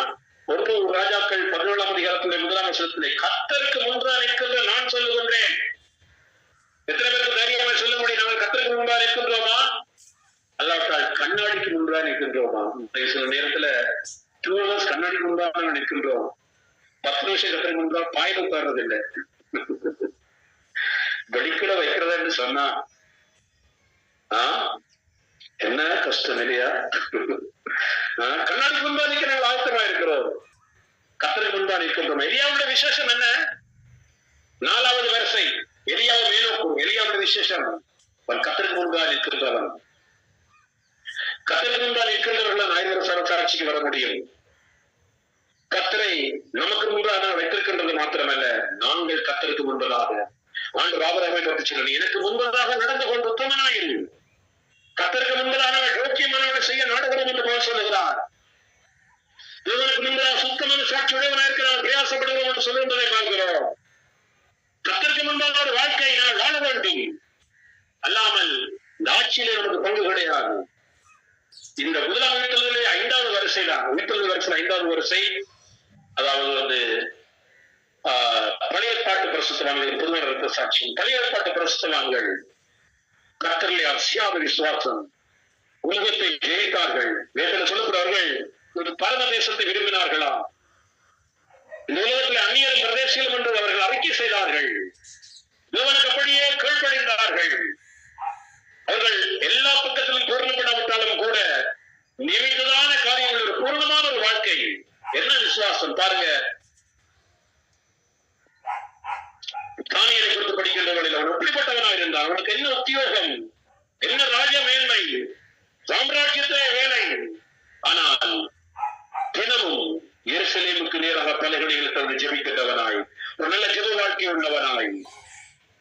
எரேமியா இப்படியாக வேதத்தினுடைய மனுஷனை குறித்து படிக்கின்றோமே, பழைய ஏற்பாட்டு பரிசுத்தவான்களை குறித்து எப்படியெல்லாம் வாழ்ந்திருக்கிறார்கள். இவர்களை பார்க்கிலும் பழைய ஏற்பாட்டு பரிசுத்தவான்களை பார்க்கிலும் நம்முடைய நீதி அதிகமாயிராவிட்டால், நம்முடைய வளர்ச்சி அதிகமாயிராவிட்டால், நம்முடைய பூரணம் அதிகமாயிராவிட்டால் நாம் அப்படியாக சிங்காசனத்துக்கு போக முடியும். 1000 வருஷ சாட்சி என்பது ஏதோ எல்லோரும் போய் சேர்ந்து செய்கிற ஒரு காரியம் அல்ல. காரணம், அந்த 1000 வருஷ சாட்சி நாட்களும் பெரும் கூட்டம் ஜனங்கள், சென்ற கூட்டத்தார், இங்க சொல்லப்பட்டிருக்கிற வெள்ளாடும் செம்மறியாடும் இவர்கள் விட்டுவிட மாட்டார்கள். 100 வரிசையிலே 6வது வரிசை நீதிமானம் என்றும் 7வது வரிசை பாவிகள் என்றும் சொல்லப்படும். எல்லா பாவிகள் இன்றைக்கு காணாம போயிருக்கிறாங்க. எத்தனை பேரை காணல. இந்த செம்மனையில தோன்றாங்களே, எலும்பு கூட யாரு, யார் கொன்றது, எப்ப மறிச்சது எல்லாம் யாருக்கும் தெரியாது. அன்றைக்கெல்லாம் வெளியிலே வரும். நூற்றுதல் வரிசையில எப்படி சொன்னால், இயேசு முதலாவது, 2வது மனவாட்டி சபை, 3வது சாட்சிகள், 4வது எலியாவேலுக்கும், 5வது பழைய ஏற்பாட்டு பரிசுத்தவான்கள், 6வது செம்மறியாளர்கள் என்றதான நீதிமான்கள். ரட்சிக்கப்பட்ட அனுபவத்தோடு கூட அந்த சிலுவை கல்கனை போல ஞானசாரம் வரல, அபிஷேகம் வரல, ஆனால் ரட்சிக்கப்பட்டார். குறைந்தபட்சம் நவராட்சத்துக்கு போக வேண்டியாய் மரணத்துக்கு முன்பதாக தன்னுடைய வாயினாலே ரோமர் 10ஆம் அதிகாரத்தினுடைய 9ஆம் 10ஆம் வசனங்களை வாசிக்கிற பிரகாரமாய், என்ன வந்தால் நீ கர்த்தராகிய இயேசு கிறிஸ்துவினுடைய வாயினாலே அறிக்கை செய்து தேவன் அவரை மருத்துவத்தில் விசுவாசத்தால் ரட்சிக்கப்படுவாய். நீதி உண்டாக இதயத்தில் விசுவாசிக்கப்படும், ரட்சிப்பு உண்டாக வாயினால் அறிக்கை செய்யப்படும். இந்த அனுபவம் ரட்சிக்கப்படுறான் வேண்டவன், அது மரணங்களில் கூட சிலருக்கு சிலாக்கியமாய் கிடைக்கின்றது. அப்படிப்பட்டவர்கள் 5 வருஷ சாட்சிக்கு வரமாட்டார்கள். ஆனால் வெள்ளை சிங்காசன நேரத்திற்கு முன்பாக வந்து அவர்கள் நியாயம் நிறுத்தப்பட்டு புதிய போட்டிக்கு போவார்கள். கர்த்தருக்கு ஸ்தோத்திரம். அதே போல பாவிகள் என்று அறியப்படுகின்றதான வெள்ளாட்டுகள் 7வது வைத்தல் வரிசையிலே எல்லாரும் ஆதாம் முதல் எல்லா பாவிகள். இந்த வன்னி பிரதேசத்திலே இந்த முள்ளி வாய்க்காலிலே மருத்துவர்களா இருக்கலாம், இராணுவத்தினரா இருக்கலாம், யாரா இருக்கலாம், எல்லாரும் அன்றைக்கு வருவார்கள். யார் யாரை கொன்றார்களோ கர்த்தருக்கு ஸ்தோத்திரம். உங்களுக்கு தெரியுமா, இன்றைக்கு உலகத்தில் நடக்கிறான காரியங்கள், கன்றை கொடுத்து கொள்ளுகிறார்கள். சொந்த புருஷனை மனைவியை கொள்ளுகின்றான், மனைவி புருஷனை கொள்ளுகின்றான், பிள்ளைகள் பெற்றோரை கொள்ளுகிறார்கள். எல்லாம் ஒன்றைக்கு வெளியரங்கமாகும். வெளிப்படுத்தும் விசேஷத்தை வாசிக்கின்ற பிரகாரமாய் மறைத்தோராகிய சிறியோரையும் பெரியோரையும் நான் தேவனுக்கு முன்பாக கண்டேன். அப்பொழுது புத்தகங்கள் திறக்கப்பட்டது. ஜீவ புத்தகம் என்றால் அந்த புத்தகமும் திறக்கப்பட்டது. அந்த புத்தகத்தில் எழுதியிருக்கின்ற பிரகாரமாய் மறைத்தோர் தங்கள் தங்கள் கிரியைகளுக்கு தக்கதாக நியாயத்தில் படைந்தார்கள் என்று சொல்லி 20ஆம் அதிகாரம், வெளிப்பட்ட 20ஆம் அதிகாரத்துடைய 12ஆம் வசனத்தை படிக்கின்றோம். எல்லாரும் எழுத வேண்டும். கல்லறையில் இருக்கின்ற யாவரும் கர்த்தருடைய சத்தத்தை கேட்கும் காலம் வரும். வாசிக்கின்ற பிரகாரமாய் பேத குழியிலே இருக்கின்ற யாவரும் கர்த்தருடைய சத்தத்தை கேட்பார்கள். எல்லாரும் எழுத வேண்டும். ஆனால் இந்த உயிர்த்தல்களிலே மகிமையான உயிர்த்தல் என்பதுதான் மனவாட்டி சபைக்குரியது. கர்த்தருக்கு ஸ்தோத்திரம். அது 1ஆம் உயிர்த்தலுக்கு பங்காளி 5 கூட்டத்தாரு இந்த 1000 வருஷ சாட்சிக்கு வருவார்கள். சீக்கிரமாக நான் முடிக்கிறது. 1000 வருஷ சாட்சிக்கு வருகின்ற 6வது கூட்டத்தார் யார் என்று சொன்னால் 1,44,000 ஜூதர்கள். நீங்கள் வெளிப்படுத்துகிற விசேஷம் 7ஆம் அதிகாரத்தினுடைய முதல் 8 வசனங்கள் படிப்பீர்களான வெளிப்படுத்துகிற விசேஷம் 7ஆம் அதிகாரத்தினுடைய முதல் 8 வசனத்திலே அங்கே இஸ்ரவேல் கோத்திரம் 12 கோத்திரத்தினுடைய பெயர்கள் இங்கே சொல்லப்படுகின்றது. ஒவ்வொரு கோத்திரத்திலும் 12,000 பேராக 1,44,000 பேர்கள். உங்களுக்கு தெரியுமா, இன்றைக்கு இஸ்ரவேல் தேசத்திலே இந்த கூட்டத்தார் விசேஷித்தவர்களாய் விளங்குகிறார்கள். இவர்கள் நியாயப்பிரமாணங்களை படிக்கிறார்கள். இவர்கள் ஹேண்ட்போன் யூஸ் பண்றதில்லை. உலகத்தில் காரியங்களை செயல்படுகிறது கிடையாது. இவர்கள் இந்த வேத புத்தகத்தை தோராயிரக்கான வேதத்தை படித்து விசேஷத்தவர்கள் யுத்தத்துக்கு போவதில்லை. இவர்கள் பாதுகாக்கப்பட்டு வருகிறார்கள்.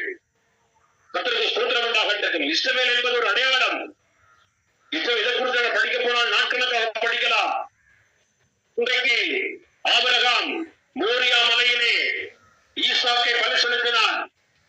அந்த மோரியா மலையில் இருக்கின்றான ஒரு நாளில் களம்பென்ற இடத்திலே மறுபடியுமாக தாவீது 1 நாளாக 21 அதிகாரத்துக்கு வருகின்ற வேளையிலே அங்கே தாவீது ஜனங்களை இலக்கம் பார்த்ததினாலே, சாத்தானுடைய ஏவலுக்கு செவி கொடுத்ததினாலே 3 பெரிய அதாவது தண்டனைகள் அவருக்கு முன்பாக வைக்கப்பட்டது. ஏதாவது ஒன்றை தெரிந்து கொள். 3 வருஷ பஞ்சமோ, அல்லவற்றால் 3 மாதங்கள் சத்ருக்களை பின்தொடர்வதோ, அல்லவற்றால் 3 நாட்கள் சங்காரமோ. 3 வருஷ பஞ்சம், 3 மாதம் சத்ருக்கள் பின்தொடர்வது, அல்லவற்றால் 3 நாட்கள் வாதை. அவர் என்ன சொல்லுகிறான்? நான் மனுஷனுடைய கையிலே விழாவிருப்பேனாக, தேவன் இறக்கங்கள் மகா பெரியது என்று சொல்லி அன்றைக்கு 3 நாட்கள் பெரிய வாதை உண்டானது. 70,000 பேர் அன்றைக்கு இஸ்ரவேலிலே மரித்தார்கள். தூதன் உருவின பட்டயத்தோடு கூட ஓர்னானின் களத்தில் நின்ற வேளையிலே அங்கே தாவீது பலி செலுத்துகின்றான். கர்த்தருக்கு ஸ்தோத்திரம் உண்டாகட்டும். அந்த இடத்திலே தன்னுடைய வேண்டுதல்கள் கேட்கப்பட்டது என்று சொல்லித்தான் அவன் பலி செலுத்துவதாக நாங்கள் படிக்கின்றோம். நீங்கள் 2 நாள் 21 அதிகாரத்துக்கு வருகின்றதான வேளையிலே அங்கே சொல்லப்பட்டிருக்கிறது, அவனுடைய ஜெபத்துக்கு உத்தரவு கிடைத்தது என்று அவன் அறிந்து 28 வசனம் 21, 28 நாளாகவும் 21, 28 யூசியனாகிய ஒருவனின் களத்திலே கர்த்தருக்கு உத்தரவு தாவீது களத்திலே கண்டு அங்கேதானே பலியிட்டான். நான் பலியிட்டது மாத்திரமல்ல, பிற்பாடு ஆலயம் கட்டும்படியாக எல்லா பொருட்களையும் சேர்த்து வைத்து தன்னுடைய மகனாகிய சாலமோனுக்கு சொல்லுகின்றான். 2 நாளாக 3 அதிகாரத்திலே 2 நாளாக 3 அதிகாரத்துடைய 1 வசனத்திலே சாலமோன் எருசலேமிலே தன் தகப்பனாகிய தாவீதுக்கு காண்பிக்கப்பட்ட மோரியா என்னும் மலையில் எபூசியனாகிய ஒருவனின் களவிலும் தாவீது குறித்து வைத்த ஸ்தலத்தில் கர்த்தருடைய ஆலயத்தை கட்டத் துவங்கினான். எந்த மோரியா மலையிலே ஈசாக்கை அன்றைக்கு ஆபிரகாம் பலியிட்டாரோ, கர்த்தருக்கு ஸ்தோத்திரம். இதுல ஒரு சத்தியத்தை நாம் புரிந்து கொள்ள வேண்டும். என்ன தெரியுமா? அன்றைக்கு தாவீது கர்த்தர் தனக்கு உத்தரவு அருளினார் என்று கண்டுதான் என்ன செய்தான்? மோரியா மலையிலே ஒருவனின் களத்திலே பலி செலுத்துகின்றார். 1 நாளாக 21, 28. ஆனால் ஆதியாகமம் 22 அதிகாரத்திலே அங்கே நாங்கள் படிக்கின்ற முதல் 12 வசனங்களை வாசிக்கின்ற வேளையிலே ஆபிரகாம் எதிர்ப்பு செய்தான், உத்தரவையே பலியிட்டான். நான் சொல்லுகிறது விளங்குகின்றவர்களுக்கு விளங்கும். விளங்கு சொல்லுகின்றது 25 வருடங்கள் காத்திருந்து உத்தரவாக பதிலாக கிடைத்த ஈசாக்கை கொண்டு என்ன செய்கின்றான்? மோரியா மலையில் அன்றைக்கு ஆபிரகாம் பலி செலுத்தினான். அதுதான் விசேஷமான காரியம். கர்த்தர் உத்தரவு அருளினார் என்று கண்டு பலி செலுத்துவது அல்ல. அன்றைக்கு தாவீது என்ன செய்தான்? உத்தரவு அருளினதை கண்டு பலி செலுத்தினான். ஆனால் ஆபிரகாமோ உத்தரவையே கொண்டு பலி செலுத்துகின்றான். நாமத்துக்கு மகிமை உண்டாகட்டும். நாம் இன்றைக்கு யாரை தேடுகின்றோம்? இயேசுவின் ஆசீர்வாதங்களை தேடுகின்றோமா, அல்லவற்றால் இயேசுவையே நாம் தேடுகின்றோமா? கர்த்தர் உத்தரவு அருளினால் நாங்கள் பலி செலுத்துகின்றோம், அல்லவற்றால் உத்தரவையே நாங்கள் பலி செலுத்துகின்றோமா? நம்முடைய வாழ்க்கையில காணப்படுகின்ற சில காரியங்களை நாங்கள் கர்த்தருக்கு கொடுத்து திருப்தியாக இருக்கின்றோம், அல்லவற்றால் நம்முடைய வாழ்க்கையை நாம் கர்த்தருக்கு கொடுத்து ஆயத்தமாக இருக்கின்றோமா? நான் என்ன சொல்லுகிறேன் என்று சொன்னால், சாலமோன் ஆலயம் கட்டின அதே இடத்துல இன்றைக்கு அல்-அக்ஸா மசூதி இருக்கிறது. முஸ்லிம்களுடைய பள்ளிவாசல் எருசலேமிலே இன்றைக்கு டெம்பிள் மவுண்ட் என்று சொல்லுகிற இடத்திலே இன்றைக்கு போராட்டமே அதுதான். யுத்தமே எதற்காகத்தான்? அதே இடத்திலே யூதர்கள் இன்றைக்கு 3வது ஆலயத்தை கட்டுவார்கள். வேதம் சத்தியம். கர்த்தருக்கு ஸ்தோத்திரம் உண்டாகட்டும். அந்த நாட்களிலே யூதருடைய ஆலயத்தை கட்டும்படியாக அந்திகிறிஸ்து வெளிப்படப்போர் அந்திகிறிஸ்து யூதர்களுக்கு உதவியாயிருப்பான். ஆலயத்தை கட்ட உதவுவான். கட்டிவிட நேரம் செய்வான். 2 சோனிக்கு 2 அதிகாரத்திலே 4 வசனங்களை கொண்டு படிக்கின்ற வேளையிலே அவன் தேவனுடைய ஆலயத்திலே தேவனை போல உட்கார்ந்து தன்னைத்தான் தேவன் என்று காண்பிக்கிறவனாக இருப்பான். காரணம் என்ன தெரியுமா? இஸ்ரவேல் ஜனங்கள் இறங்கி வந்த மோசியாவை ஏற்றுக்கொள்ளவில்லை. இன்றைக்கும் கூட அழுகையின் சூழல் இடத்துல போய் முட்டி போய் அழுகிறார். மோசியா வர வேண்டும், மோசியா வர வேண்டும். கர்த்தருக்கு ஸ்தோத்திரம். இந்த உபத்திரவத்தின் நாட்களிலே யூதர்களுக்கு உபத்திரவம் மகா உபத்திர 8வது காலமாகிய மகா உபத்திர காலத்திலே ஆரம்பமாக யாக்கோபுடைய இக்கட்டு காலம் என்று அறியப்படுகின்றது. அந்த காலத்திலே 1,44,000 ஜூதர்கள் முத்திரை போடப்பட்டு பாதுகாக்கப்பட்டு அந்தி கிறிஸ்துவனுடைய உத்தரவத்திற்கு தப்பி அவர்கள் மாம்ச சரத்தோடு கூட 1000 வருஷ அரசாட்சிக்கு வருவார்கள். கர்த்தருக்கு ஸ்தோத்திரம். நம்ம கவனித்த இந்த 5 கூட்டத்தார் இயேசு, மனவாட்டி சபை, இரத்த சாட்சிகள், எலியா எனக்கு பழைய பாட்டு பிரசுத்தமான சாட்சிகள். இவர்கள் மர்மமாக்கப்பட்ட சரத்தோடு உயிர்த்தெழுந்த சரத்தோடு ஆளுகைக்கு வருவார்கள். ஆனால் 1,44,000 ஜூதர்கள் அவர்கள் மாம்ச சரத்திலே தோளுடைய ஜனங்களாக தோளை வித்திரப்பட்டு பாதுகாக்கப்பட்டு அவர்கள் 1000 வருஷ அரசாட்சிக்கு வருவார்கள். கர்த்தருக்கு ஸ்தோத்திரம். மாத்திரமல்ல, 7வது கூட்டத்தார் 1000 வருஷ அரசாட்சிக்கு வரப்போகிற 7வது கூட்டத்தார் யார் என்று சொன்னால், இன்றைக்கு பூமியிலே இருக்கின்ற பல கோத்திரங்கள், பல பாஷைக்காரர்கள், பல தேசங்கள் இருக்கிற ஜனங்கள் மத்தியிலே உபத்திரவ காலத்திலும் மக உபத்திரவ காலத்திலும் மரணத்துக்கு தப்பி அவர்கள் யாரெல்லாம் மீதியா இருக்கிறவர்கள் எல்லாம் வருவார்கள். நான் அதை குறித்து சில காரியங்கள் மாத்திரம் சொல்லி நான் முடிக்கின்றேன். கர்த்தருக்கு ஸ்தோத்திரம். ஏனென்று சொன்னால், உபத்திரவ காலத்திலே பல மரணங்கள் சம்பவிக்க நீங்கள் வெளிப்படுத்தும் விசேஷம் 6ஆம் அதிகாரத்துக்கு வாருங்கள். ஒரு சின்ன கணக்கு மொழிகளை கேட்க போகின்றே இதெல்லாம் சரியா பதில் சொல்வீங்கன்னு நான் நம்புறேன். எல்லா ஜாதிகளுக்கு ரீதியான எல்லா ஜனங்கள் மத்தியில் இருந்தும் வெளிப்படுத்தல் 6ஆம் அதிகாரத்தினுடைய 4ஆம் வசனம் வாசிங்க.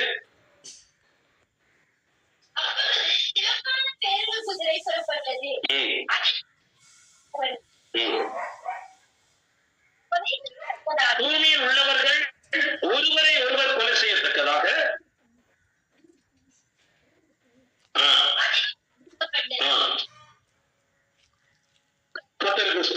பாருங்கள். உத்தரகாலத்தின் நாட்களிலே ஒருபுறம் கிறிஸ்தவர்கள் கொல்லப்படுவார்கள், இரத்த சாட்சிகளாய் மறிப்பார்கள். மறுபுறத்துல ஒருவரை ஒருவர் கொலை செய்யத்தக்கதாக. இன்றைக்கு பாருங்க, சின்ன சின்ன விஷயங்களுக்கெல்லாம் கொலை நடக்கிறதை நாம் பார்க்கிறோம். உங்களுக்கு தெரியும், கட்டளையில மட்டக்களப்பில் ஒரு புருஷனுக்கு மனைவி புட்டு கேட்டாராம். புருஷன் சொல்லி புட்டு கேட்டாரு. சில வருஷங்களுக்கு முன்னாடி கோல்ல ஒரு புருஷன் முட்டை பறிச்சு கொடுத்தாரு வைஃப்கிட்ட. வைஃப் கொடுக்கல, ஓடாரியால் வெட்டி போட்டான், கொண்டுட்டான். கொலை என்பது ஏதோ அந்த கட்டில இருக்கிற மூட்டை பூச்சிய நசிக்கிறது போல. பிள்ளைகளை கொல்லுகிறார்கள், சகோதரர்களை கொல்லுகிறார்கள். காணி பிரச்சனை சின்ன 150 ரூபாய் காசு. ஒரு பையன் லவ்வர்ஸ் டே தான் விரும்பின பிள்ளைக்கு 1500 ரூபாய்க்கு ஒரு பிரசன் வாங்குறதுக்கு காசு கட்டுறான், கொடுக்கல, தாய் கொண்டுட்டான். இன்றைக்கு அந்திகிறிஸ்துவின் ஆட்சி ஆவியானது பூமியிலே கிரியை செய்ய ஆரம்பித்து விட்டது. இயேசுவின் வருகை சம்பவித்த பிற்பாடு பூரணமாக நாங்கள் பிசாசை நம் பூமியிலே காணலாம். இன்றைக்கு பிசாசை போன்ற மனிதர்களைத்தான் நாங்கள் காண்கின்றோம். அன்றைக்கு வெளிப்படையாக ஆவிகள் பூமியிலே நடமாடும் ஒரு பயங்கரமான நாட்களாக இருக்கும். எல்லா இடங்களிலும் மரண ஓலங்கள், சமாதானமே கிடையாது. ஒருவரை ஒருவர் கொலை செய்யத்தக்கதாக. கர்த்தருக்கு ஸ்தோத்திரம் உண்டாகட்டும். பயங்கரமான காலங்கள் வந்து கொண்டிருக்கிறது. 6ஆம் அதிகாரத்தில் 8ஆம் வசனம் வாசிப்போம். வெளிப்படுத்தல் 6:8. நான் பார்த்த பொழுது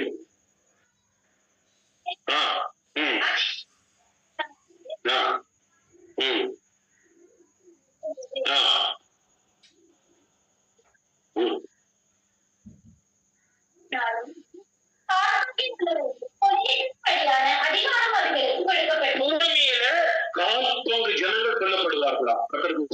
வேதம் சொல்லுகின்றது, நான் சொல்லல. இதெல்லாம் நீ கணக்கு கூட்டி பாருங்க, என்ன நடக்க போகுது தெரியுமா? இதுல எல்லாம் மிஞ்சினவங்க தான் 1000 வருஷ சாட்சி வர போறாங்க. அதான் நாங்க சொல்ல வருகின்ற 1000 வருஷ சாட்சி வரப்போகின்ற பாவிகள் எப்படி இருப்பாங்கன்னு சொன்னா, இதெல்லாம் மிஞ்சினவங்க. ஒரு உதாரணம் சொல்றேன் பாருங்க. இன்றைக்கு பூமியில் சனத்தொகை எவ்வளவு பிள்ளைய சொல்லுங்க, எத்தனை கோடி? தெரியாது. 800 கோடி ஆயிட்டுதா? 800 கோடி 800 கோடி நெருங்கிடுது. பூமியில சனத்தை 800 கோடி. அதுல கால்பீடு ஜனங்களை கொள்ளுகின்ற அதிகாரம் யாருக்கு கொடுக்கப்படுகிறதா? மங்கின நிறமுள்ள குதிரை மேல் வருகின்றவன். உபத்திரகால நாட்களில ஒரு குதிரை சொன்ன ஒரு ஆவி. இந்த ஆவி எப்படி பாருங்க, பட்டயத்தினாலும் பஞ்சத்தினாலும் சாவினாலும் மிருகங்களினாலும் கால் பங்கு ஜனம். உதாரணமா இலங்கையில 2.5 கோடி ஜனமா? சிதற சொல்லுவையா? எத்தனை கோடி இலங்கையில? 2.5 கோடி. 2.5 கோடி சொன்னா கணக்கு பாருங்க, கிட்டத்தட்ட 62.5 லட்சம் பேர் கொல்லப்படுவாங்க. உங்க ஊர்ல 4 பேர் இருக்கிறீங்களா? யார் வீட்டுல 4 பேர் இருக்கிறீங்க? 4 வந்து சாகும். பயப்படாதீங்க. 4 பேர். உங்க வீட்டுல 6 பேர். 4 ஒன்று எப்படி பாஸ் ஆகும்? சொல்லப்பட்டிருக்கு பூமியில 4 பேர். இது மாத்திரம் இல்லை, எவ்வளவு மிஞ்சும் ஜோதி பாருங்க. 800ல 2 கோடி சேர்த்து எவ்வளவு மிஞ்சும்? 600 கோடி இல்லையா? 600 கோடி. மறுபடியும் வாசி, வெளிப்படுத்தின விசேஷம்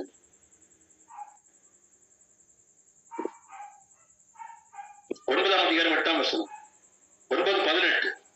வெளிப்படுத்தல் 9:18.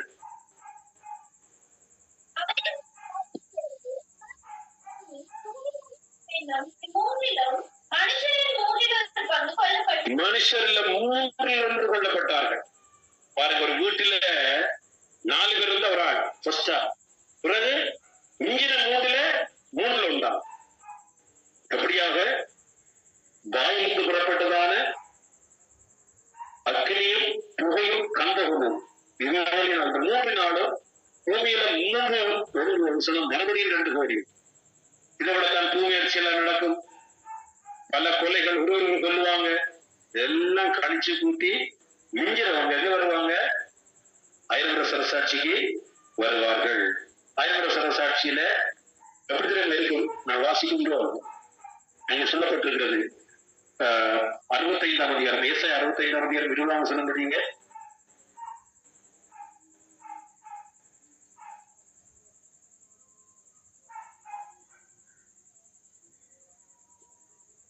இனி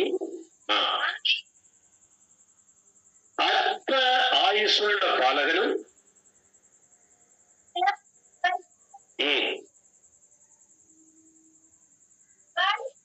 100 வயது சென்று மறிக்கிறவனும் வாலிபன் எண்ணப்படுவான். இப்ப 100 வயது கிழவனுக்கு பேர் என்ன தெரியுமா? இப்ப 100 வயது கிழவன் என்ன சொல்வீங்க? பட்டுக்கிழவன். சும்மா கிழவன் இல்ல, பட்டு கிழட்டு கட்டி கொண்டிருப்பார். இன்னும் போகாம இருக்குது இல்லையா? பழுவதே பொறுப்பு, இன்னும் போகுதில்லைன்னு சொல்லி அன்னைக்கு 100 வயசு சென்று மறைக்கிற கிழவன் வந்து எப்படி இருப்பானா? வாலிபன் என்று எண்ணப்படுவான். போன வருஷம் 11ஆம் மாசத்துல கட்டினதியாவில் ஒரு அம்மா, சிசிலியா அம்மான்னு சொல்லி, அவங்களுக்கு 102 வயசு. அந்த அம்மா யாரும் கிடையாது, சும்மா கிழமை விழுந்தாங்க, ஒரு தளம்பு கூட இல்லை, ஒரு வண்டித்தான் படுக்கையில இருந்தாங்க. என்ன கூப்பிட்டாங்க, ஜெபிச்சாங்க, மகே புத்தான்னு சொல்லி கையெல்லாம் பிடிச்சு இல்லையா? 102 வயசு. அந்த அம்மா சேர்த்து பெரிய ஆச்சரியம். அப்படின்னு சொல்ல 102 வயசு வரைக்கும் இருந்தாங்களா? கத்தருக்கு ஸ்தோத்திரம். முறையில் இருக்கிறாங்க. முறையில் அம்மாவுக்கு 98 வயசு. இப்போ நாங்க போயிட்டு எனது மறதி அப்படிலாம் இருக்கிறாங்க. நமக்கு எப்படி தெரியுது அவளை பார்க்க? ஐயோ இவ்வளவு வருஷம் இருந்துட்டாங்களா? அன்றைக்கு அந்த பொடியை ஜெயிச்சாங்க. சொல்லுவாங்க, இந்த பொடியை வயசு என்ன? 100 வயசு. 100 சென்று மறைக்கிறவனா வாலிபன் என்று எண்ணப்படுவான். இந்த காரியம் தெரியுமா? மரணம் இருக்கு.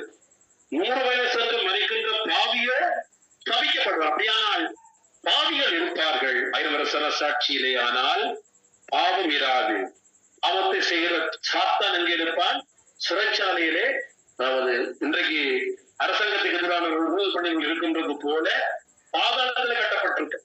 ஆட்சிக்கு ஒரு அரசாங்கம் இன்றைக்கு என்ன செய்யறாங்க? அடுத்தது ஊழல்வாதிகள் இல்லையா, அநியாயம் பண்ணவங்க, தேசத்தை கெடுத்தவங்க, தேசத்தை வித்தவங்க எல்லாரும் என்ன செய்யறாங்க? பிடிச்ச சிறையில போடுறது போல. ஏசப்பா அந்த ஆளுகைக்கு இந்த பூமி வந்து செய்யற முதல் வேலை சாத்தானை பிடிச்சு பாதாளத்துல போடுவார். 1000 வருஷம் பாவம் செய்ய தூண்டுகின்ற சாத்தான் இருக்க மாட்டான். ஆனால் நியமிக்கப்பட்டதான மரணம் இருக்கு. இந்த 7 கூட்டத்தார், அதாவது முதல் 5 கூட்டத்தார் இயேசு, மணவாட்டி சபை, உத்தரவாத சாட்சியர், பழைய ஏற்பாட்டு பிரசுத்தவான்களை புதாரத்த சாட்சி, எலியா, ஏரோது, இந்த 5 கூட்டத்தார் மறுமாப்பட்ட சிரத்தோடு கூட ஆள்கைக்காரர்கள் என்று முடிக்க வருவார்கள். அதே போல பிரஜைகளாக, இந்த தேசத்தினுடைய உலகத்தினுடைய குடிகளாக 1,44,000 ஜூதர்களும் எல்லா ஜனங்களிலும் யுத்தங்களிலும் தப்பி அதாவது மீந்திருக்கிற ஜனங்கள் அன்றைக்கு வருவார்கள். நாம் எந்த கூட்டத்தில் இருக்கிற கண்களை மூடுவோம். நாம் கிறிஸ்துவுக்குள்ளான வாழ்க்கையை வாழ வேண்டும் என்பதுதான் நமக்கு இருக்கிறதான தேவனுடைய நோக்கம். நாம் வருகையில போய் சேர வேண்டும். இயேசுவினுடைய இரண்டாம் வருகை 3 கட்டங்களாய் பிரிக்கப்பட்டிருக்கிறது. ஒன்று மனவாட்டி சபைக்காக ரகசியமாக வருவார், அது மத்திய அகத்தில் இறங்கி வருவார். நாங்கள் வேதத்திலே படிக்கிற 1 சொன்ன 4ஆம் அதிகாரத்துடைய 17ஆம் வசனத்திலே வெளிப்படுத்தின சிஷ்யன் 1ஆம் அதிகாரம் 7ஆம் வசனத்தில் இயேசு மேகங்களுடனே கூட வருகிறார். இரத்த சாட்சியில் சேர்க்கும்படியாய் அன்றைக்கு குத்தினவர்கள் இயேசுவை காண்பார்கள், அடுத்து புலம்புவார். இயேசு குத்தினவர்கள் யூதர்களாய் இருக்கிறார்கள், எல்லாரும் காண்பார்கள். அன்றைக்கு யூதர்கள் பார்ப்பார்கள், தங்களுக்கு ஆலயம் கட்டி கொடுத்த அந்திகிறிஸ்து மேசியா என்று சொல்லிக்கொண்டு ஆலயத்துக்குள் இருப்பான். ஆலயத்துக்குள்ள ஒரு மேசியா, வானத்திலே ஒரு மேசியா. உடன்படிக்கையை முடிப்பார்கள். அன்றைக்கு யூதர்கள் பொறுத்தவரை ஆரம்பமாகும். அன்றைக்கு 1,44,000 யூதர்கள் பாதுகாக்கப்படுவார்கள். நாம் எந்த குரூப்ல சேர்ந்து கொள்ளலாம் யோசித்து பாருங்க. நமக்குரியதான குரூப்ல நாங்க சேர்ந்தால்தான் நாங்க போய் சேர முடியும். பழைய பாட்டு பிரசுத்தமான பஸ்ல போய் வர முடியுமா? வர முடியாது. அதுல காலம் எல்லாம் முடிஞ்சது. பொதுவான சாட்சிகளுக்கு கிடையாது. இயேசுல வரைக்கும் பிற்பாடு ஒரு வீட்டுதான் வரைக்க போறாங்க. அவங்க அபிஷேகம் பாத்திரத்தில் இன்னொரு இருக்கிறாங்க. நம்மை அழைத்த அழைப்பு இனத்துக்காக மனவாட்டியாய் ஆகியனாலே இயேசுடைய வருகையில நாங்கள் போய் சேர்ந்திருந்தான் நல்ல காரியம், நல்ல விஷயமா இருக்கும். நாளைய நாளிலே மீதியான விஷயங்கள் இந்த காவியல் கூட்டத்தில் சொல்லப்பட்டிருக்கிறதான கையால் பேர்க்கப்பட்ட கல் ஆகிய கிறிஸ்துவும் பிரசுத்தவான்களும் இன்றைக்கு வாசித்தான காரியம் தான். அவருடைய சில காரியங்களை ஐவர சரசாட்சி நாட்களிலே அது எப்படி இருக்கும், என்னென்ன ஆசீர்வாதங்கள், என்னென்ன நன்மைகள், என்னென்ன செலுக்கும் என்ற விஷயத்தை குறித்து நாளைய நாள்கள் படித்துக் கொள்ளலாம். எல்லா கண்களுக்கு ஸ்தோத்திரம் ஆரம்பிப்போம். கிறிஸ்துவுக்குள்ளான ஒரு வாழ்க்கை, கிறிஸ்துவுக்குள்ள ஒரு சுத்தமான ஜீவியம், கிறிஸ்துவுக்குள்ளான பேச்சு, கிறிஸ்துவுக்குள்ளான நடக்கை, முந்திரங்கள்லாம் வளர்ந்து போக தங்கள் புதிய சிருஷ்டியான வாழ்க்கை வாழும்படியாக கர்த்தர் நமக்கு இந்த ராத்திரிகளில் கிருபை ஒப்பு கொடுப்போமாக. எல்லாரும் ஒப்பு கொடுத்து நம் கர்த்தரை ஸ்தோத்திரம் பண்ணுவோம். அல்லேலூயா. நம்முடைய இயேசு சீக்கிரமாய் வரப்போகிறான். கிறிஸ்துவுக்குள்ளே மறைத்தவர்கள் முதலாவது எழுந்திருப்பார்கள். பின்பு 20 பேருக்கு நாமும் கூட